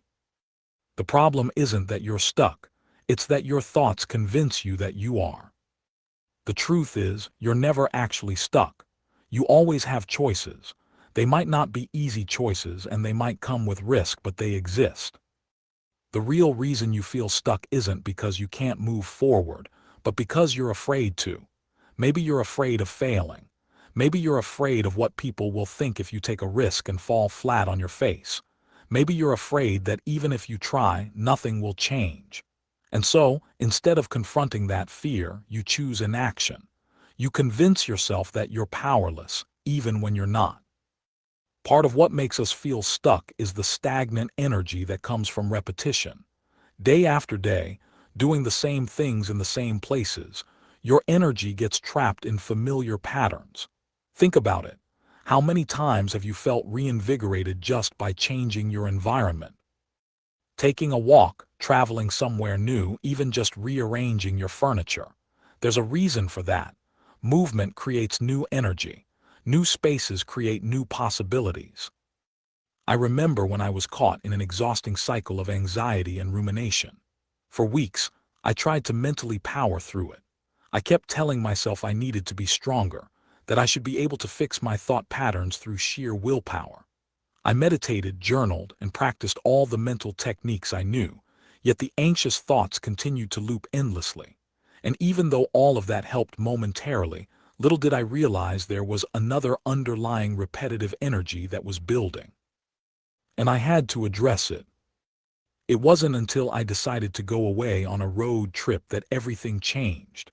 About 2 hours into the drive, something remarkable happened. I started to feel my anxiety and looping thoughts dissolve. I hadn't developed better coping skills in those 2 hours. I had simply changed my physical location. The further I drove from my familiar environment, the quieter my mind became. Sometimes what we interpret as a mental block is actually an environmental one. This is why sometimes the most powerful step you can take isn't doubling down on mental effort, but simply changing your surroundings. A weekend away, a day spent in nature, even working from a different location can create the mental space needed for new perspectives to emerge. Physical distance often translates to psychological distance, allowing you to see your situation through fresh eyes. When energy becomes stagnant, your thoughts start to loop. The same worries, the same fears, the same self-doubts play on repeat in your mind. And because nothing in your environment is changing, nothing in your internal landscape changes either. You're looking at the same problems from the same perspective, so of course, you're coming up with the same solutions, or lack thereof. Growth doesn't come from waiting for the perfect moment. It comes from deciding that where you are is no longer an option. It comes from taking action even when you're scared, even when you don't feel ready, even when the outcome is uncertain. Sometimes that action might be as simple as putting yourself in a new environment, especially in nature, where the constant background noise of your anxious thoughts can finally quiet down. And if you feel like you're stuck, ask yourself this: am I actually stuck, or am I just scared to do something different? Or perhaps, have I been in the same environment too long, trying to solve problems with the same mind that created them? Because more often than not, the only thing keeping you in place isn't the world around you, it's the story in your mind. And the moment you decide to move, whether that's taking a different action or simply changing your physical location, you'll realize you've been capable of progress all along. But what creates these limiting stories in the first place? Behind these mental barriers lies a powerful force that both protects and constrains you: the ego. Understanding how this silent trickster operates is the key to liberating yourself from the illusion of stagnation. Chapter 16. The Ego's Silent Trickery: How Your Mind Keeps You Small. Sometimes people will act like you're hard to deal with because you aren't easy to fool. Ego is often misunderstood. It's easy to think of it as arrogance, the person who brags loudly, takes up space, and believes they are superior to everyone else. But ego is much quieter than that. It doesn't just show up as overconfidence. It also appears as self-doubt, fear of judgment, and hesitation to put yourself out there. Ego is what stops you from sharing your thoughts because you're afraid people will disagree. Ego is what makes you second-guess your dreams because failing would feel humiliating. Ego is the voice that convinces you to stay in your comfort zone, telling you that playing it safe is better than taking a risk. Ego tells you that you are always right and doesn't want you to learn, change, or grow. Ego wants you to remain stuck, creating the same cycles. But here's the trap. The ego's number one goal isn't to make you happy, it's to keep you safe. And in doing so, it often keeps you small. It makes you hesitate before stepping into the unknown, clinging to an illusion of control that doesn't actually exist. It convinces you that if you just avoid embarrassment, rejection, or failure, you'll be fine. But has avoiding these things ever truly made you feel better? Has shrinking yourself to avoid risk ever led to real confidence? The biggest trick your ego plays is making you believe that if you avoid discomfort, you will be protected. But in reality, avoiding discomfort only makes it worse. You don't gain confidence by playing it safe. You gain confidence by proving to yourself that you can handle whatever comes your way. Think about the things you've avoided because of ego. How many times have you held back from expressing yourself because you feared judgment? How many times have you turned down an opportunity because failing at it would feel worse than never trying at all? The ego would rather let you live with the regret of not trying than with the temporary sting of trying and failing. But in the long run, which one hurts more? The truth is, the ego is just another mental construct. It's a defense mechanism built from your past experiences, social conditioning, and personal fears. But it is not you. The moment you recognize its tricks, you gain power over it. You stop letting fear make your decisions. You stop avoiding opportunities because of what people might think. You stop letting an illusion of safety keep you from experiencing real growth. Your ego will always try to protect you, but it's up to you to decide whether you want to live a protected life or a fulfilled one. If you get a different me, that means I saw the real you. As we move beyond the ways our ego can limit us, we encounter one of life's most complex topics: forgiveness in order to heal. We've all heard different perspectives on forgiveness, from spiritual traditions to self-help books to personal advice. But healing rarely follows a straight line, and our relationship with forgiveness can be deeply personal. What does forgiveness truly mean? Is there only one way to find peace after being wounded? In exploring these questions, we might discover that healing contains more nuance than we've been led to believe, and that finding our own authentic path forward might look different than we expected. Part 6. Ways to Freedom. Chapter 17. What they didn't tell you about forgiveness. Throughout our lives, we encounter the teaching that forgiveness is essential for healing. The message seems clear. To find peace, we must forgive those who have harmed us. Yet as we delve deeper into the journey of healing, we discover a more nuanced truth, one that honors both the profound power of forgiveness and the deeply personal nature of each person's healing path. When someone has fundamentally altered how you see yourself, how you move through the world, or how safe you feel in your own body, the question of forgiveness becomes more complex than inspirational quotes might suggest. These profound wounds touch the very core of our being, reshaping our relationship with ourselves and with the world around us. In these situations, healing doesn't always follow a prescribed formula. Sometimes, the path to wholeness involves acknowledging that certain wounds need to be honored differently. This isn't about harboring vengeance or remaining bitter. It's about recognizing that true healing comes from authenticity, not from forcing yourself to forgive before you're genuinely ready. There can be quiet strength in choosing to prioritize your own healing over premature forgiveness. This choice reflects clarity, not resentment, a clear-eyed acceptance of what happened and a commitment to your own well-being. You've acknowledged the reality without diminishing it. You've accepted that the other person may never change, apologize, or take responsibility. And you've found peace through boundaries and self-respect rather than through forgiveness that doesn't yet feel authentic. Consider your body's natural healing process. When you suffer a deep cut, your body doesn't need to forgive what cut it in order to heal. It requires proper care, cleaning the wound, protecting it from further harm, giving it time, and perhaps medical attention.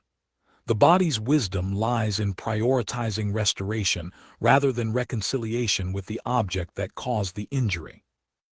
Our emotional healing can follow a similar pattern, focusing first on our own recovery rather than on our relationship with what harmed us, regardless of how long that takes. True forgiveness, when it arises naturally from within, holds tremendous power, and I guess is the pinnacle we'd all like to get to one day for every situation. But only when, or if, we are ever ready. When it emerges as a genuine release that feels right for you, not from external pressure or obligation, it can be profoundly liberating. Yet this kind of forgiveness cannot be manufactured or rushed. It arrives in its own time, like a flower that blooms when conditions are right, not when we demand it. What many don't openly discuss is how forgiveness pursued from a sense of obligation, rather than genuine readiness, can actually impede healing. Those who force themselves to forgive prematurely often find themselves caught in cycles of continued harm or lingering resentment that they then feel guilty about. The dissonance between what they believe they should feel and what they actually feel creates additional suffering. Now they're not only processing the original wound, but also feeling inadequate for not forgiving properly. Your relationship with forgiveness may evolve over time. What feels impossible today might gradually transform as you rebuild yourself. Perhaps one day, when the wound no longer defines any part of your identity, forgiveness may arrive unexpectedly, not because the other person deserves it, but because you no longer need to withhold it to protect yourself.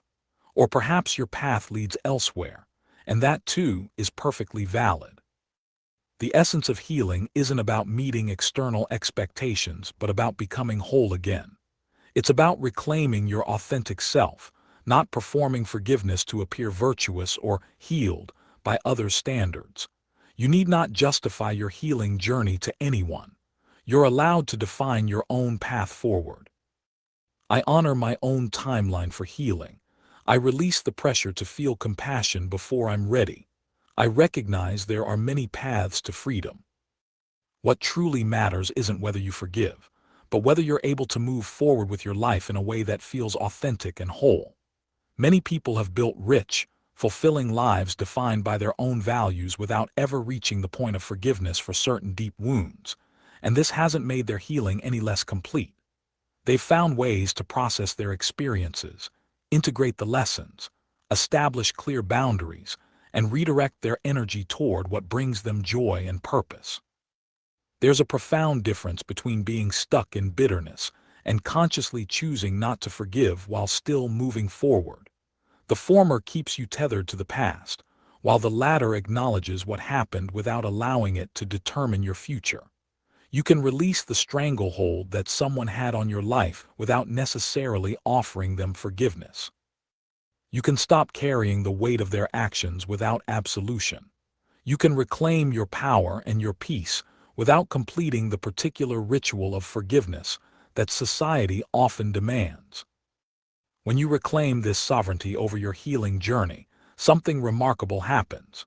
You begin to touch something deeper than the stories of what happened to you, a fundamental wellspring of inner peace that exists beyond any particular relationship or past wound. This shift moves your focus from external circumstances to the cultivation of your own internal harmony. While forgiveness concerns how we relate to others and our past, inner peace addresses how we relate to ourselves in the present moment.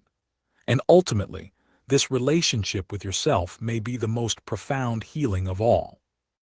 Beyond happiness, finding inner peace. You cannot fix someone who doesn't want to be fixed, but you can ruin your life trying. You're human, that's it. Just allow yourself to be human and not perfect. Here's a truth that might be hard to swallow. Happiness, as we've been taught to understand it, is largely a myth. The pursuit of constant happiness is perhaps the most misguided quest we undertake. It's also a relatively new obsession in human history, this idea that we should be in a perpetual state of joy and satisfaction. Think about it. When did we decide that being happy all the time was the goal of human existence? And what is happening anyway? What warrants that term? Is it going out and having fun? Is it being on a high? Is it always being at peace and never having any issues? When did we start believing something was wrong with us if we weren't constantly feeling good? This modern myth of happiness has set us up for profound disappointment. We've been sold the idea that if we just find the right job, partner, house, body, or lifestyle, we'll unlock some state of permanent contentment. But this promise is fundamentally flawed. Happiness, by its very nature, is fleeting. It comes and goes. It rises and falls with circumstances, with hormones, with weather, with the countless variables of life that are beyond our control. The more desperately we chase it, the more it seems to evade us. The more we try to hold on to happy moments, the quicker they slip through our fingers. And in constantly pursuing this elusive state, we miss the richness of the full human experience. Part of accepting our humanity is acknowledging that we're always in the process of learning, and that process rarely follows a straight line. Sometimes we make the same mistake for 15 years. We circle back to the same kinds of people who hurt us before. We return to self-destructive habits we swore we'd never do again. We find ourselves in patterns so familiar that we can predict their painful endings before they even begin. But what about the smaller mistakes we make daily? The missed opportunity, the careless word, the forgotten task. We're often far harsher on ourselves for these everyday missteps than for our larger patterns. There is liberation in saying, "I made a mistake and it's okay," and then moving forward without dwelling. It's when you try to resist and attempt to correct what's already happened that anxiety creeps in. You have to give yourself room to be imperfect. The more you understand that making mistakes is simply part of being human, the less power they have over you. When you make a small mistake, feel it fully for a moment, then allow yourself to move on by accepting it. You'll quickly realize it's rarely the end of the world. Life constantly presents new opportunities if you keep moving forward instead of looking back. That meeting where you misspoke. That email with the typo. That moment of forgetfulness. Stop replaying these moments. Accept them, give yourself grace to be human, and you'll have discovered a key to daily peace. It's easy to look back and think, "I should have known better. I've wasted so much time. Why did it take me so long to see what was right in front of me?" But the truth is both simpler and more profound. If you really knew, if you truly, deeply knew at your core, you would have made the decision you're making now. You only know what you know at any point in your life, and you make changes when you are genuinely ready. If you didn't change sooner, it simply means you still had more to learn. This is why the timing of change is often more perfect than we realize. The lessons we need to learn don't arrive when we think they should. They arrive when we're finally prepared to receive them. That relationship you stayed in too long, those years repeating the same patterns, they weren't wasted time. They were the exact experience you needed to bring you to this moment of clarity, to this precise point of transformation. This is your journey, as unique as your fingerprint no one else's. Look at nature. Nothing in the natural world exists in a constant state. There are seasons, cycles, ebbs and flows. Trees don't bloom year-round. Animals don't migrate continuously.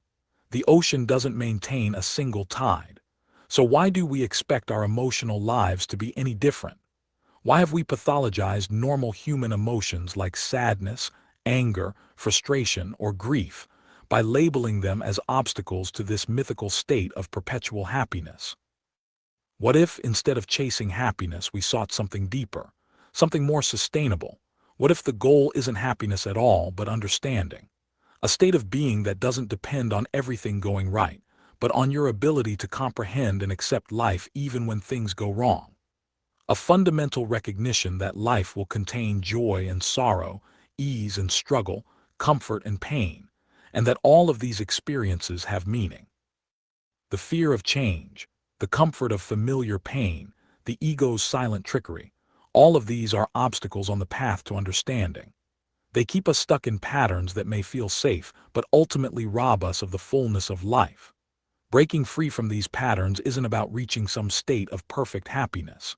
It's about allowing yourself to be fully human, with all the messiness and imperfection that entails, and still giving yourself space to learn and evolve. True understanding comes from acceptance, not resignation, but genuine recognition of what is. It comes from letting go of the constant struggle against reality and instead learning to work with it. It comes from releasing the need to control everything and everyone around you. It comes from trusting that you can comprehend whatever life brings, even if it's not what you expected or wanted. This doesn't mean you never feel sad, angry, disappointed, or afraid. It means you don't resist these emotions or get caught in them. You allow them to move through you, teaching you what they came to teach, and then you let them go. You recognize that emotions, like thoughts, are temporary visitors, not permanent residents. In the quiet moments when you're not running from pain or chasing pleasure, when you're simply present with what is, you'll find that understanding was never really lost. It was just waiting for you to stop long enough to notice it. And in that noticing, in that returning to yourself, you'll discover that what you've been searching for has been with you all along. So maybe the question isn't, how can I be happy? But rather, how can I understand and accept what is? Because when you find that understanding, happiness no longer needs to be chased. It becomes simply another color in the rich tapestry of a life fully lived. When we release the exhausting pursuit of constant happiness and embrace deep understanding instead, something remarkable begins to happen. The acceptance of life's full spectrum, its joys and sorrows, its comforts and challenges, creates space for a deeper dimension of experience to emerge. And in that very understanding is where true appreciation for life exists. There is a quietness, a peace in understanding life's ups and downs that nothing else can give. Part 7. The Light. Chapter 19. Finding Light in Life's Journey. As we first visited in the book, there's something about those first moments of waking that can feel so heavy. I know this intimately. That space between sleep and consciousness when yesterday's worries and tomorrow's uncertainties rush in all at once. Most mornings, I wake with that weight pressing against my chest, a vague sense of unease that arrives before I've even opened my eyes. Sometimes it's just a feeling of negativity that I can't really explain or understand at the time. I just feel it. But there is light. I do my best to never leave the house carrying that heaviness. This is where my journey begins each day, not in denying the weight, but in choosing what else I will carry alongside it. With my hand placed gently over my heart, I whisper the words that have become my anchor. Thank you for another day of life. In that moment, it's the beginning of the shift. The day ahead might not be perfect. There might be challenges, disappointments, moments of frustration. But in this sacred morning ritual, I lay the foundation for how I'll meet whatever comes. I say to myself, I am also in control of how I feel. Even if it's a small amount of control, it's something. I fill my heart with love and light, breath by breath, allowing gratitude to create space within me for both the reality of what is and the possibility of what could be. This isn't about forcing positivity or pretending difficulties don't exist. It's about recognizing the profound gift of being alive for another day, of having another chance to love, to grow, to experience the extraordinary miracle of existence. When we truly understand that each day is not guaranteed but graciously given, everything changes. The ordinary becomes sacred. Small joys become treasures. And in this space of appreciation, we begin to see with new eyes the incredible abundance that surrounds us, even in our most challenging seasons. The faces of those we love, family members and friends who know us fully and choose us anyway. I visualize them in these quiet morning moments, letting my heart fill with gratitude for each unique soul journeying alongside me. We get only one life with these particular people we love. One chance to fully appreciate the parent who sacrificed for us, the child whose growth we witness day by day, the friend who shows up consistently through life's storms, the partner who stands by us, the pet who is unconditionally loving, or the most important of all, ourselves. I give thanks to myself. Remember this, your normal day is someone's dream, so be thankful every single day. What began in those still moments before leaving my house has gradually expanded into a way of moving through the world. I've discovered that gratitude isn't just a feeling that comes and goes. It's a lens through which we can choose to view everything. When we look through this lens, we notice the small miracles we might otherwise miss. The warmth of sunlight across the floor, the melody of birds outside our window, the strength in a body that continues to carry us despite its imperfections. I've come to believe deeply that everything good we put into the world returns to us multiplied. When we approach life with genuine thankfulness, we become more generous, more compassionate, more present. We become less affected by other people's shortcomings. And these qualities inevitably attract similar energies back to us. Not just because we're manipulating some cosmic reward system, but because appreciation fundamentally changes who we are and how we interact with the world. The most challenging periods of my life have revealed this truth most clearly. Looking back, I can see with perfect clarity how each apparent setback was actually setting me up for growth I couldn't yet imagine. It's true, our life has its seasons, just like the weather. That relationship that ended painfully created space for deeper love to enter. That professional disappointment redirected me toward work that nourishes my soul.